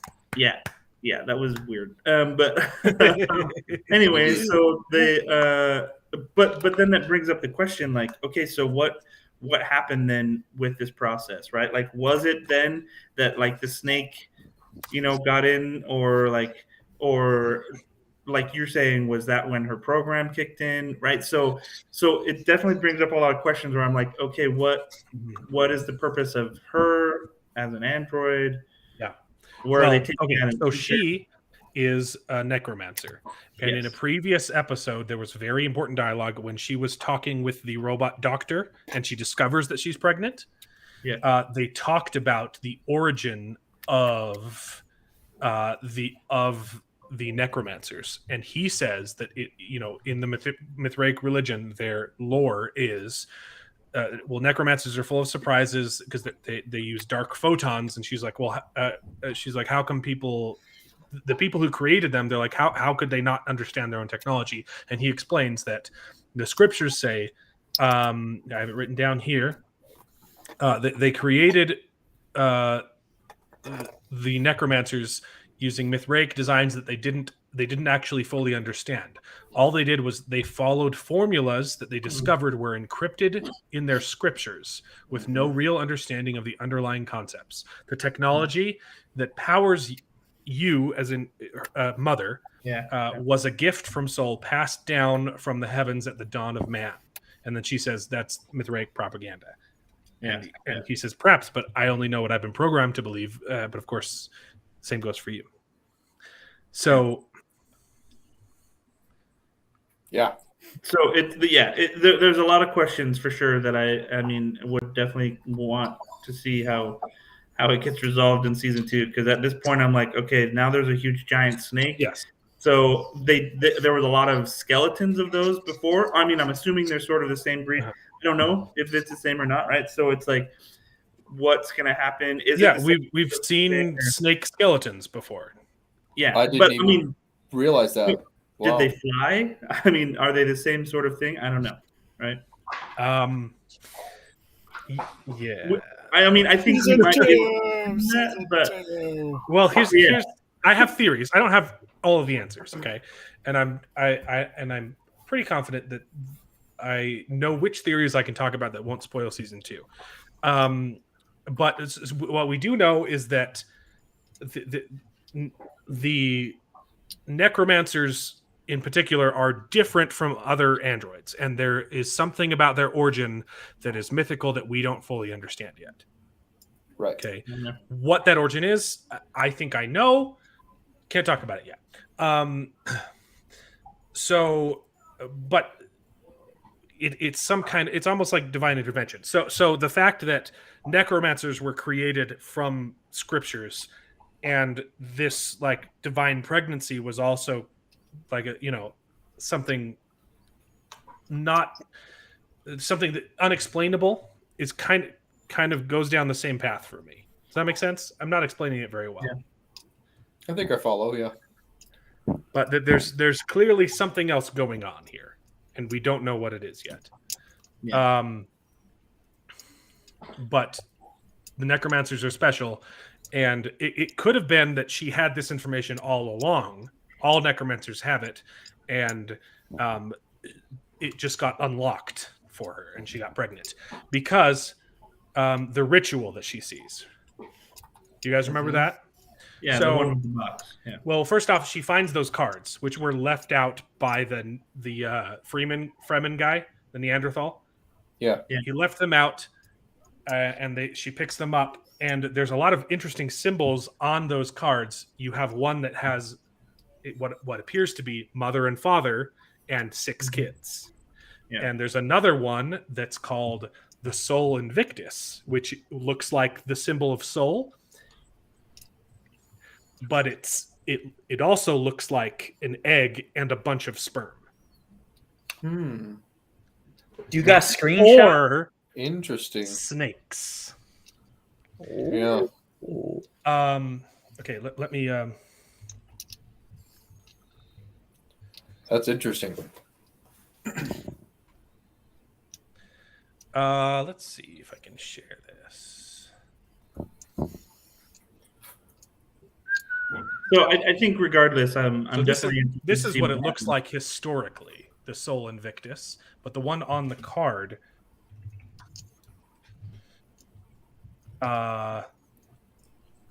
yes. This is the one he pointed to. It says that's the Soul Invictus. Like clearly egg and sperm, but Could be the snake things. what happens at the end of episode 10? That's where the They snake is dive birthed, they right? dive through the tunnels, and Tanner brought this up last time that there was No, a clear I brought it up. you Thank brought it very up, sorry. much. You brought up that there was a clear imagery of an egg, of a sperm inseminating an egg, right? Yeah. And the egg is at the center of this planet, and there are snakes that have possibly made those holes that lead to the core. Yeah. That's something to think about. So Okay. oops, there was some spoilers. When they took the pod down there and didn't melt, didn't Yeah. die. Yeah. So there is a bunch of other stuff I want to talk about. There was also one of the pictures looked like one of the pits on one of those cards, and then there was another one that just had a pentagonal box looking thing. And Which Paul is was the you saw that temple. Paul started hearing Soul's voice or whatever voice it is, and he burned those cards, which Corwin knows why, and I know why, but you don't.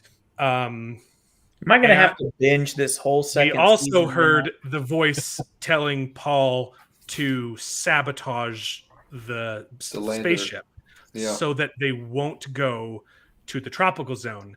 And that's explained in season 2 as well, why he does that. So I'm excited for season 2. it's good. It's really good. So I'm excited for you to watch it so I can talk about it. Okay. This is a side note, but I really liked the line where Sue was talking to one of the girls about God, or to Paul or someone. She says, "When I found Paul, I understood how when people can't believe their luck, they make up a God to thank for it." I thought that was just a good writing of dialogue. And then, so episode 10 is called The Beginning, right? Which is, and we talked about last time how there's clear parallels to Genesis and Adam and Eve and the snake in the garden, which is, in the beginning, right? So there's clear parallels to this and Adam and Eve, and they're there on purpose. Mother and father and a snake in the tropical zone. Yes, like they're represent. They're, and the snake is the beguiler. Right. She got tricked into birthing the snake fetus. Snake baby. I love this show so much. I have so many thoughts. I'm trying to organize them without spoiling. So the two most important things to talk about in episode 10 are the cave that Paul finds. There are cave paintings, and we need to look at them. And the vision that Mother has when she scans one of those cards showed some kind of ritual where there were people standing around in a circle, and in the center of the circle was a pentagonal box, and a guy was inside of it with his head sticking out, and it looked kind of alien, and there was white goop coming out of the mouth. And then she finds that room in the cave. She finds that room. She finds that box, and it's been crushed, right? And you see the hole where the guy's head was sticking out, and she finds the weird alien-looking head and pulls it off, and finds a skull that is not human. It is an android skull. And then it flashes back to her vision, and you saw the goop was coming out was the milk blood, the life. What do they call it? Is it just lifeblood? I fuel. don't know. Life fuel. Fuel blood. It's called fuel blood. That's what it is. That makes Android sense. fluid. So, and then after she remembers that, the same thing happens to her. She births a snake through her mouth. So the ritual that she saw, the vision that she saw, was how these snakes were born in the past. They impregnate androids. And then obviously this looked like it was against the android's will. They have him chained up in a box and have the snake birth out of the android. Interesting. So we know that these snakes lived in the past. We don't know if all of them could fly, but if it was a necromancer and necromancers can fly, that makes sense. Yes. Sorry, my Yeah. Okay, so that's interesting. Was it specifically a necromancer head that she finds in the ruin? It's an android head. It's hard to tell what's a necromancer and what's. You could tell that it was decayed, but there was like wires on the inside, so you know it's android. I don't know if it's a necromancer or if it's just a regular android. Okay, but the most interesting part are the cave drawings, which you can pause, but they are more clear in this Reddit post that was posted by the lady who painted them. Oh. And there's a much clearer picture of these cave drawings. This is the coolest part of this show. And we talked about my theory last time, but it is so much clearer. This is the first time I'm seeing this picture. Well, I saw it yesterday, obviously, but when I was looking for this picture, I found this post, which is very recent. So this is what a lot of people thought was like a prophecy of mother and father landing on Kepler B with their fetuses, right? Zoom in a little bit. It's kind of hard to see. Yes. But it's not. Okay, there we go. Oh, these are the. She also made the snake skin that they had. That's That cool. one doesn't zoom in very well. Where is? Whatever. Just Okay. there's a close up. So a lot of people thought that this was like, oh, this is some kind of like prophecy about Mother and Father landing in Kepler 22b. But look at it more closely. They're going through the center of the what? Of the Earth. There. What are you talking about? This? There's the hole. There's the center, and they went through it. You're wrong. No, this is Kepler 22b. Okay. It's got spirals on it, and we saw there's the spirals, the snakes that were growing, and more specifically, it has 3 moons. 1, 2, 3. This is Kepler 20, and these are the de-evolved humans. This is Kepler 22b. They are leaving Kepler 22b and heading towards, what's that? Earth. Look at the planet. It's our solar system and Earth's moon and Sol, and there's the symbolism for I forget what it's called. So this is the theory that I was talking about last time. This is Adam and Eve. Adam and Eve were either androids or aliens that came from or originated from Kepler 22b and landed on Earth. Right. And that backs up the stuff about the origin of the necromancers, that they were at the dawn of man gifted by God with this these codes in their scriptures. And they also did say that the humanoid that they found on there was human, but it was not from Earth. It was a Neanderthal, native to Earth. And there are theories with like Neanderthals and Homo sapiens, how they were 2 different species that mated together. So I think what the show was trying to say is that there were humans, there were Homo sapiens on Earth, but Neanderthals are from Kepler 22b, and they came over as Adam and Eve and set up all of this religion, and now they're coming back to the origin, and more stuff in season 2 that I can't say. Interesting. But it's freaking cool, right? Yeah, that's interesting. I love this show. That's cool. It'll be interesting to see how season 2 goes. It goes, baby. It goes. I thought so. My take on the series right now as a whole. They've obviously done a lot of study into mythologies. Yes, the writers, including Christian mythology. I say Christian mythology because as a Christian, I'm a Christian. Yeah. But Christianity definitely does have a mythology about it. And they have done a crap ton of study on all sorts of different mythological stories, origin stories, and I really like how the show struggles with this, with the theme of religion without they openly say it, but they don't at the same time. It's a very good. It's extremely well written. It's done very well. I believe this is a very underrated show.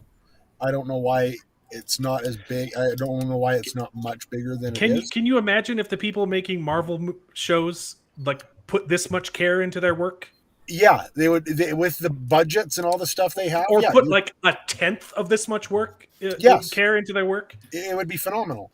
And like I said, like I mentioned before, I'll play a game while my wife watches a show. I'm not a TV fan. I'm just not.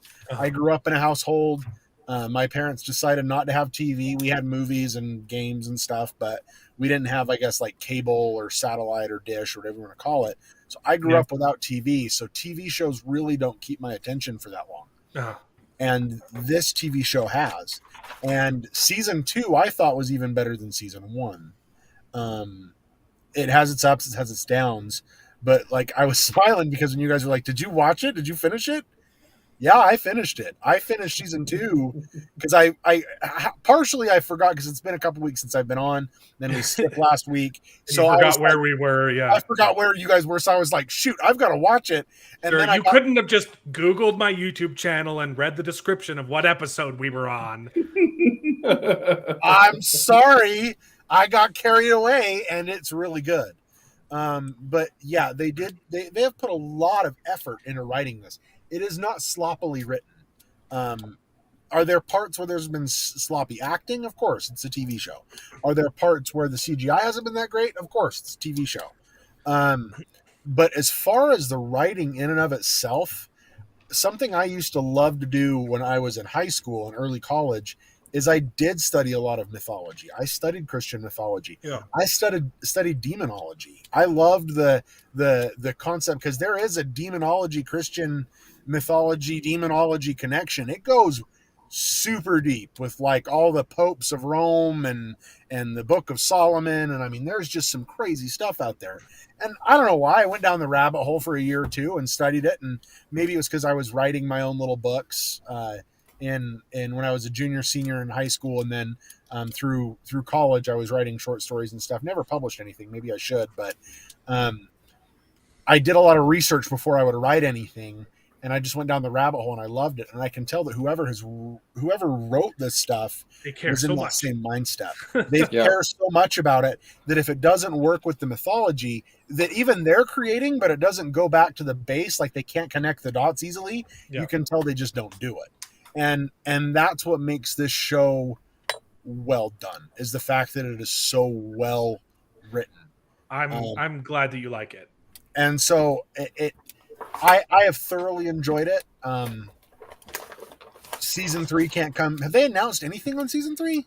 Not yet. It's I mean, season 2 just wrapped up. Yeah, wrapped up on the 17th, I believe.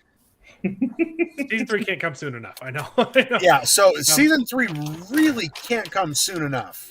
Here are some more things I would like to point out. The other clue that this is not mother and father is that in their pod there are 9 fetuses, and mother and father came over with 12. That's just a side note. Here is the picture of the skull that was inside the little helmet, weird looking helmet, and you can clearly see it's android. Here are some of the other cards. This was one of the cards that depicted like maybe mother and father and 6 kids. I don't know what the symbolism is. That was the other pentagonal thing. Corwin, this one's for you. One of the cave paintings was Snake Boy and Tree of Life. Huh? Yep. Season 2? Oh, shut up. But like, see, these are the swirls in their garden.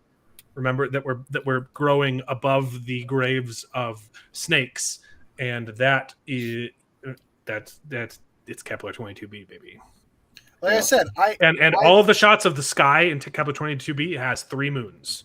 So I love the fact that they have taken mythology, merged it into a show like this, and crafted what they want. Crafted something like this. I love that the show doesn't hold your hand. Yes. And it's solid. It's solid writing throughout the whole thing, and it can be very confusing at times. I mean, there's a few times in season 1, especially the last like 2 episodes, and you get to it and you're like, "What the heck is going on? What is happening? Oh my gosh!" And then you get to season 2 when you guys start at season 2, episode 1. You're like, "Whoa, well that wrapped up a lot of things."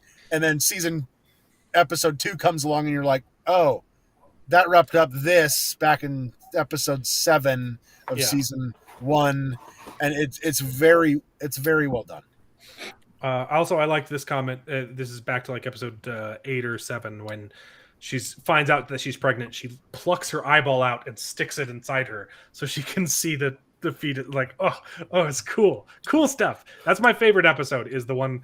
It's literally just her talking to the android about theology and discovering things, and her like writhing on the floor inhumanly. I love that episode. So that's a good one. Yeah, I'm excited to get back into it. Yeah, Corin, I don't know how I feel about you going and watching the rest of it. I think I can understand, but I mean, like I saved myself. I saved myself for you, and you just went and just you had to do that to me. Also, there's a lot of hand stuff. going on. There's a lot of hand imprints with like there's snakes on the hands. I don't know what that's about. And she hinted, like she says, I can't say what any of this is because of my NDA, but there's lots of there are lots of hints to Earth mythology. So like this side is Earth mythology, and this side is Kepler 22b mythology. So like Corwin, you might be able to look at these pictures and figure some stuff out because you know more than me. But I don't. And there's a bunch of close-ups too. Like these are some of the hands. Like I have no idea what's going on here. I'm not a symbologist. You know what we could do? We could hire Dan Brown to watch Raised by Wolves and tell us what's going to happen. Interesting. So, there's like a key and like eyeballs and stars and above the fingers. I don't know what this is, and I want to know. Well, classically, the pinky finger has been linked to knowledge and secrets, and so that the key there is obviously meant to, represent unlocking the mysteries of the universe. There's a like snake on the hand, like this is on the human spider. side. This is like a little human with like snake legs. I don't know what that's about, but there is a thing in season 2 that's kind of like this, but I don't think that's what it is. And like, there's just so much stuff that's cool. I love this show so much. Please watch it so that it doesn't get canceled, so I can finish the story. This is very, very good. So that's Raised by Wolves season 1. It's a metaphor for Adam and Eve in the Garden of Gethsemane. So Eden. Potato, tomato. You know, Two very different vegetables. That's like tomato potato. that's what I said. I said No, tomato. it's like tomato, tomato and potato. Tomato and olive. Yep, exactly. Go to bed. Good night, Dad. Good night. Good night, Elliot. Man, the show's so freaking cool. Like, I get chills when I watch the show. I just like, I don't know what's going to happen, and I'm really good at predicting plots. You guys know that I'm good at it, and I don't know what this show is. Yeah, so it's good. I like it. I feel like a little boy again, where I'm like, oh, this is not cliche.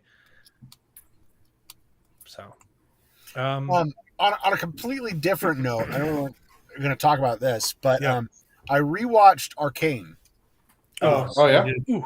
I've tell you what, the fight scene between Echo and Jinx, I've rewatched about 100 times.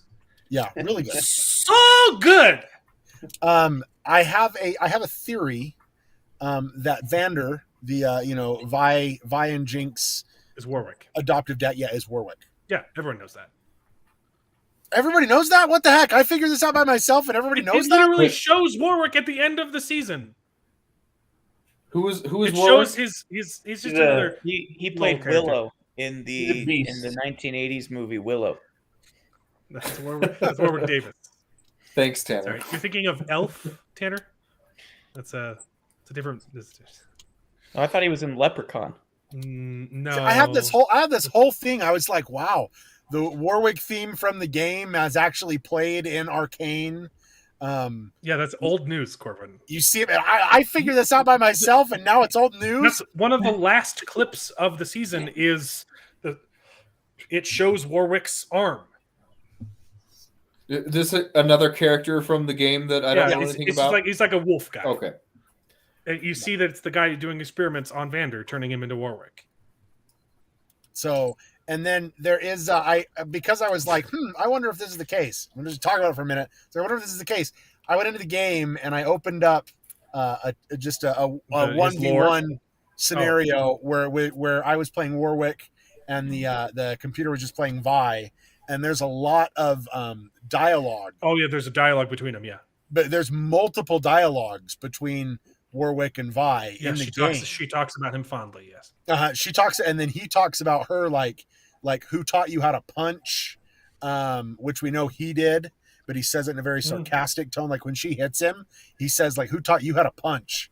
And there's other things like, you abandoned this or you did that, or anyway, just really, again, writers bringing their whole worlds together. I thought. Yeah. So they spent 3 years writing the story to Arcane before they started any of the animation. Wow. It's going to be forever for season 2. Did they write? Right? Did they write season 2 and 3? Well, and a lot 4 of then? a Did they lot write of the that whole is the story, or just season groundwork of 1? the world building. It's a lot easier to tell stories now that the world is fleshed out as well as it is. Sure, I sure hope so, because that's what I hope we don't have to wait 5 years for season 2. Yeah, yeah. I'm like, season 2 could not come fast enough for that one. That's for sure. Yeah. Good stuff. Well, I was all excited. Way to throw me. Way to kill me here. Literally, like Hey, the internet great has job, been talking Corwin. about that for months, Corwin. And they're done talking about it. Well, Everybody I didn't knows. get the memo. Everybody Yeah. knows about Warwick Davis. Everybody knows sometimes. So talking about shows with big holes in the ground. And I think I'm gonna have to. I don't know if I can get into that tonight. Yeah. So Yeah. wait, are you guys? I'm assuming everyone's ready to start season 2 for next week. Of Raised by Wolves. Yeah, we also watch have Doctor Strange and the Multiverse of Madness coming out on Friday. Yeah, I'll be seeing that on Saturday. Nope. I don't know if I'll be able to see it this weekend. I'm on vacation, so I will not be here next week. Okay. Is anyone And else Moon planning Knight- on seeing it like soon or? I Perhaps. might see it, but I won't be here next week because I'll be Right. in Florida with my family, and my cousin is a huge Marvel fan, like Marvel super nerd. Because next week is the last episode of Moon Knight. It's the last 2 episodes of Out of range. Outer Range. But I wasn't planning on like breaking it down. I just wanted to see if you guys liked it. Yeah. It's an interesting show. It's one of my the first 2 episodes is like the coolest setup ever. Agreed. I just think. that's another Are one. we going to talk about Outer Range real quick? Yeah, talk about it real quick. Alright, let's do it. real So quick. okay, so Outer Range I think is interesting. Let's just talk about the first 2 episodes because I think some Okay. people have seen 6, Well, some people have seen 4. I saw all 6 of them so far. I have seen 6. I think it's okay. I think the first 2 episodes are definitely the strongest. There's one scene in episode 2 that's just so well done when he's doing the prayer.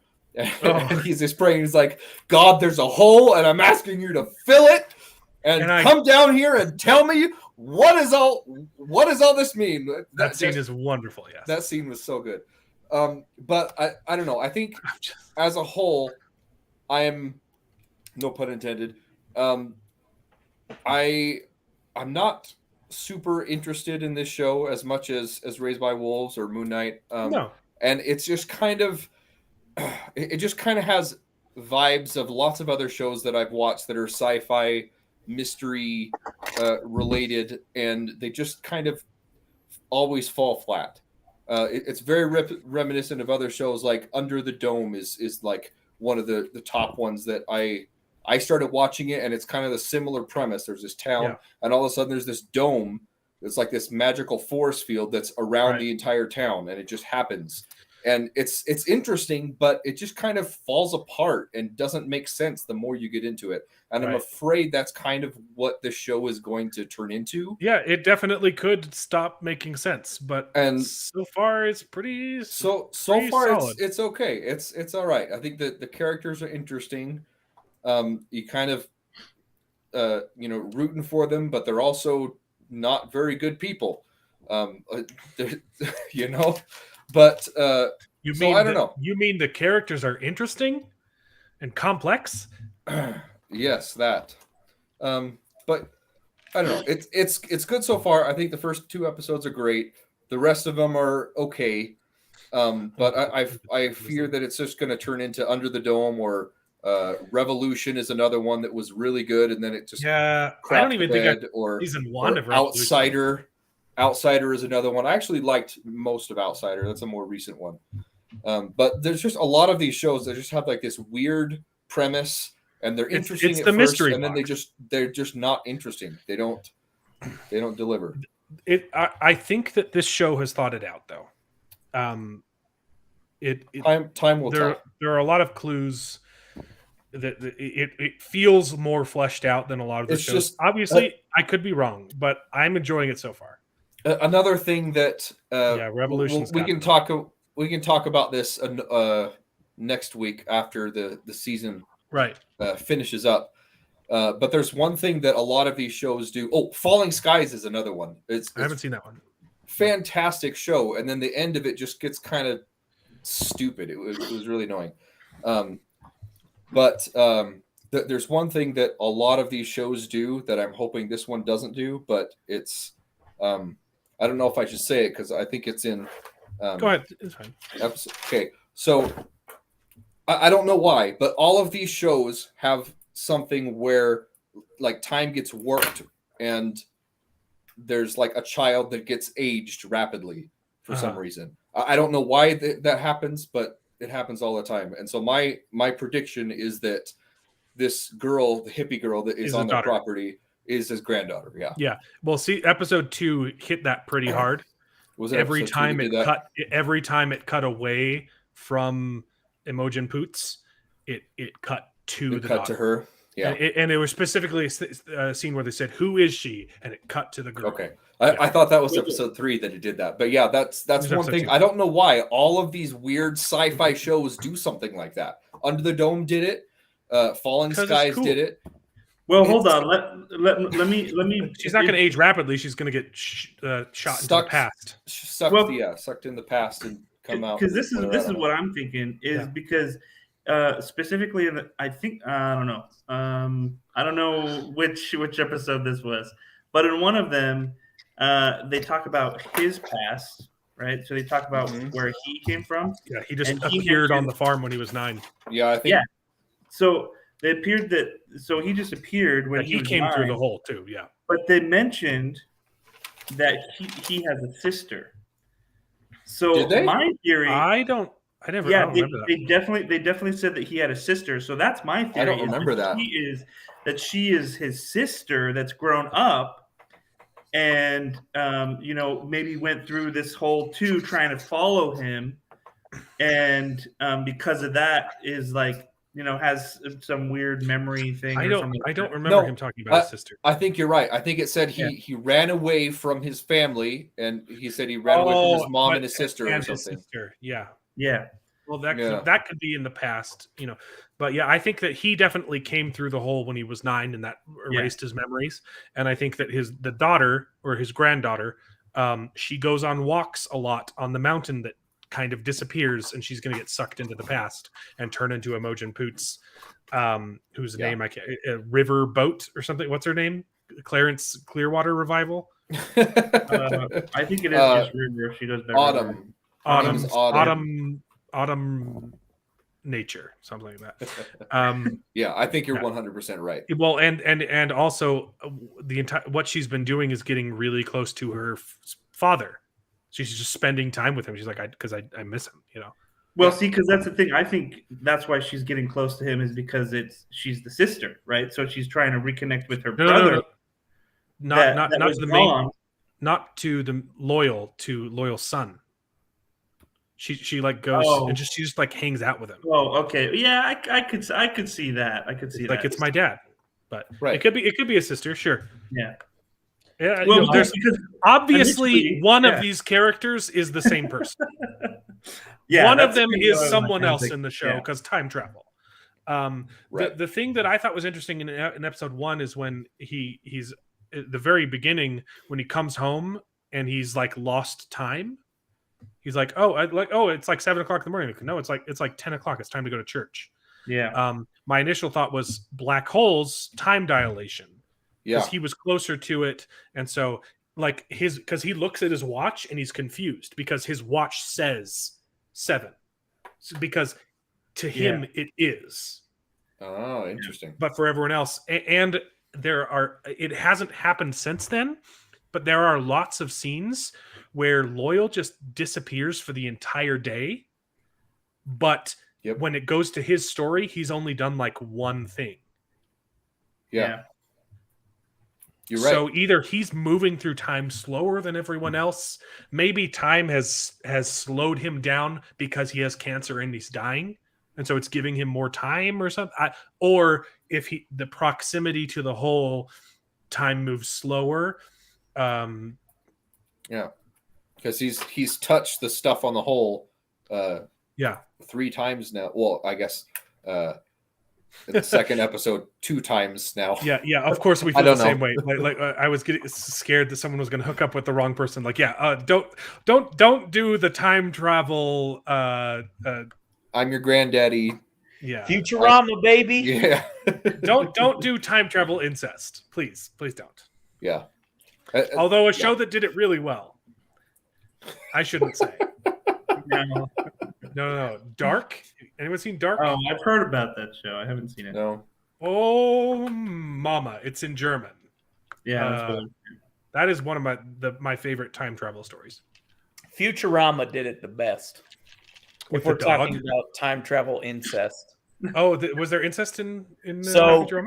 Oh man. So I know that I just know I started watching it and then they took it off of the streaming service that I was watching it on, and so I don't remember where I was. So first, But I know that there's the famous scene with the dog, Yeah. and it's like because what?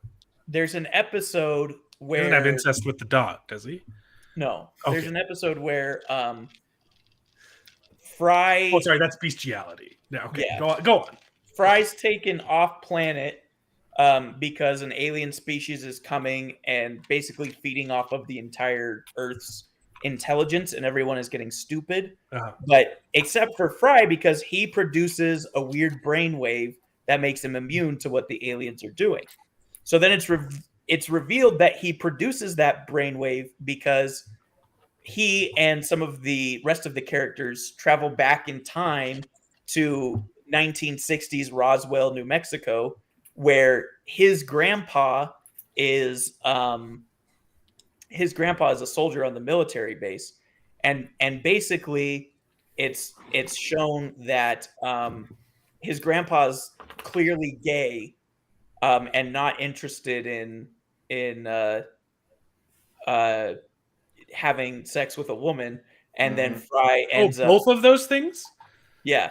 Gay and not attracted to Yeah. women? Wow. So Fry That's an Fry unusual ends up- combo, Tanner.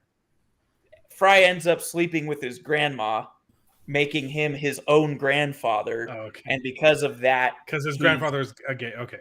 yeah, but it's done so that it's not like he changed the timeline. It's always been that he was his own grandpa. Futurama's a good show. I like it. Interesting. Yeah. But yeah, I mean, I like the show so far. It's really artistic. The guy, the director, really likes a shallow depth of field, man. Some of the shots, like you walk an inch closer to the camera and you're completely out of focus.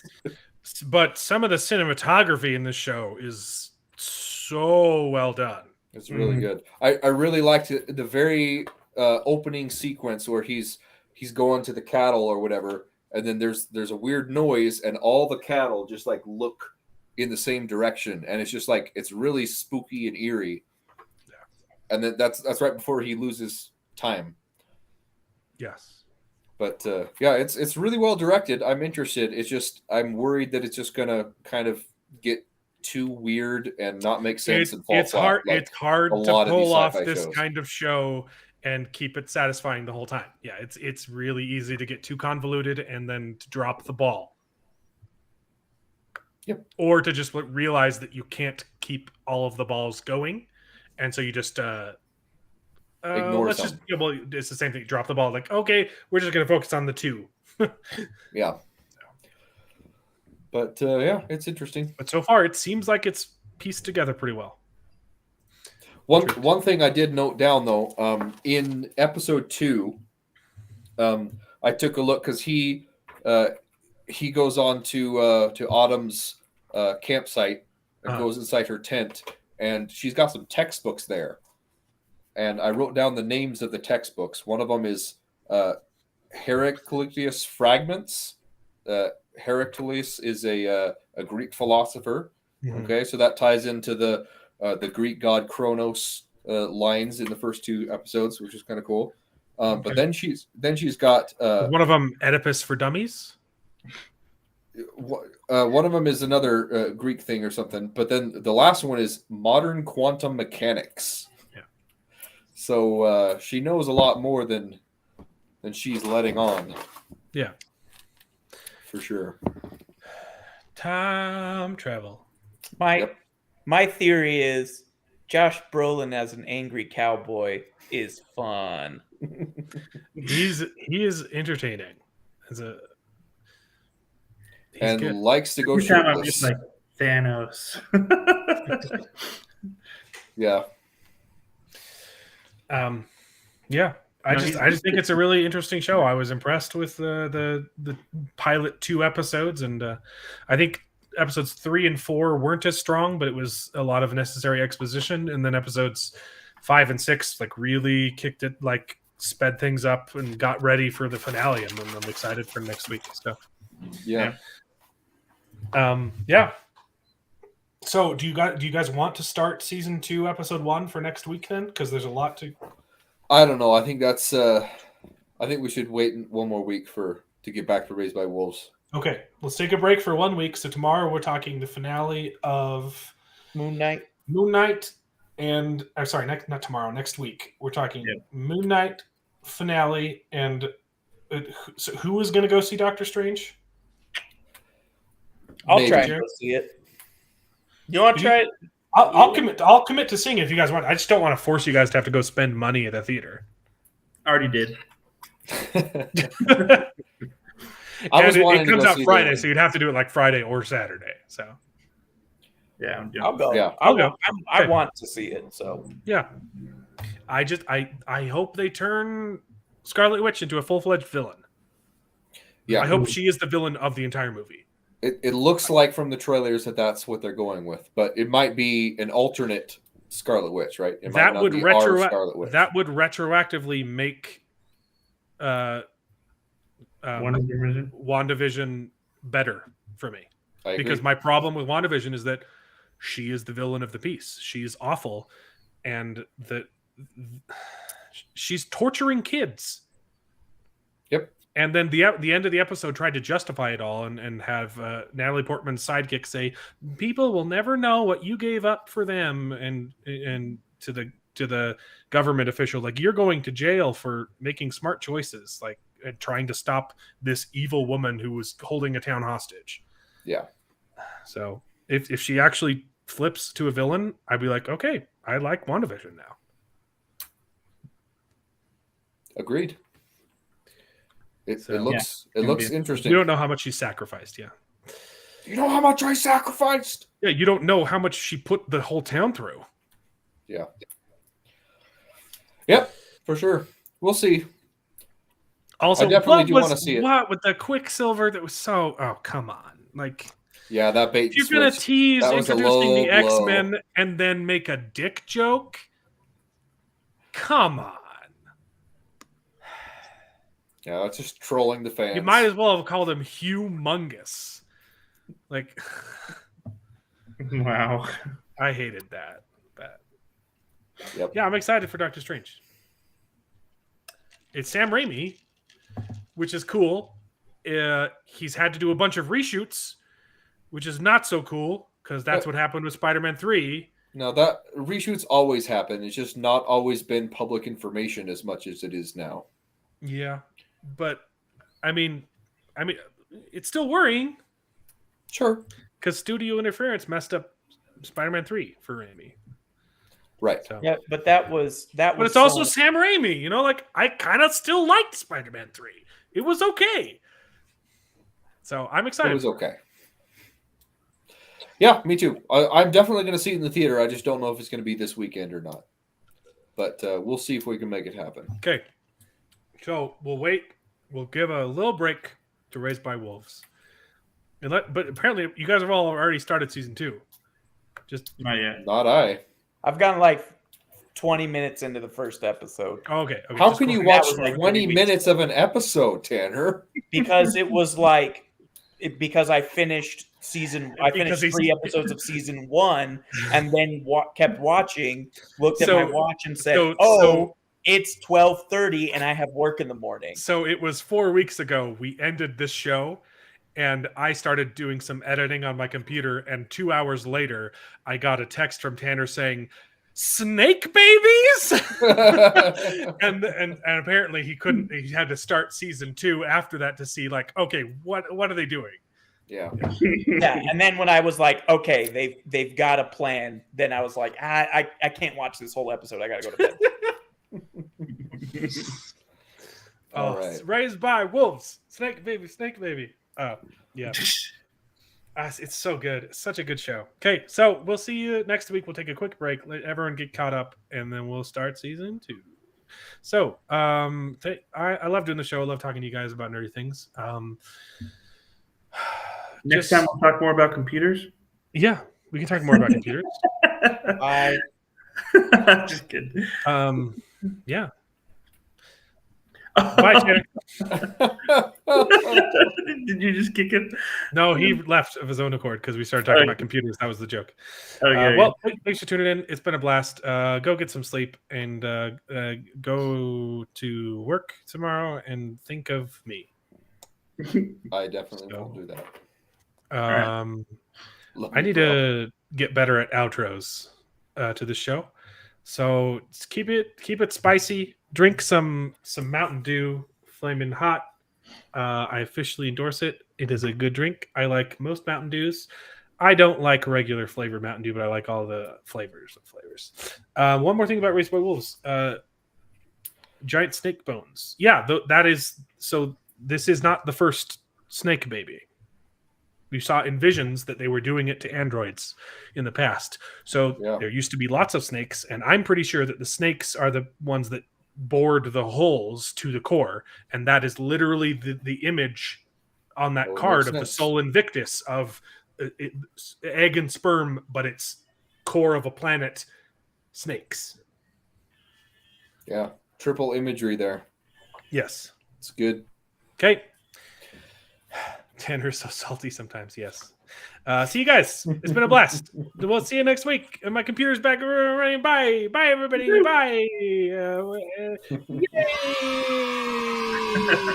Yay.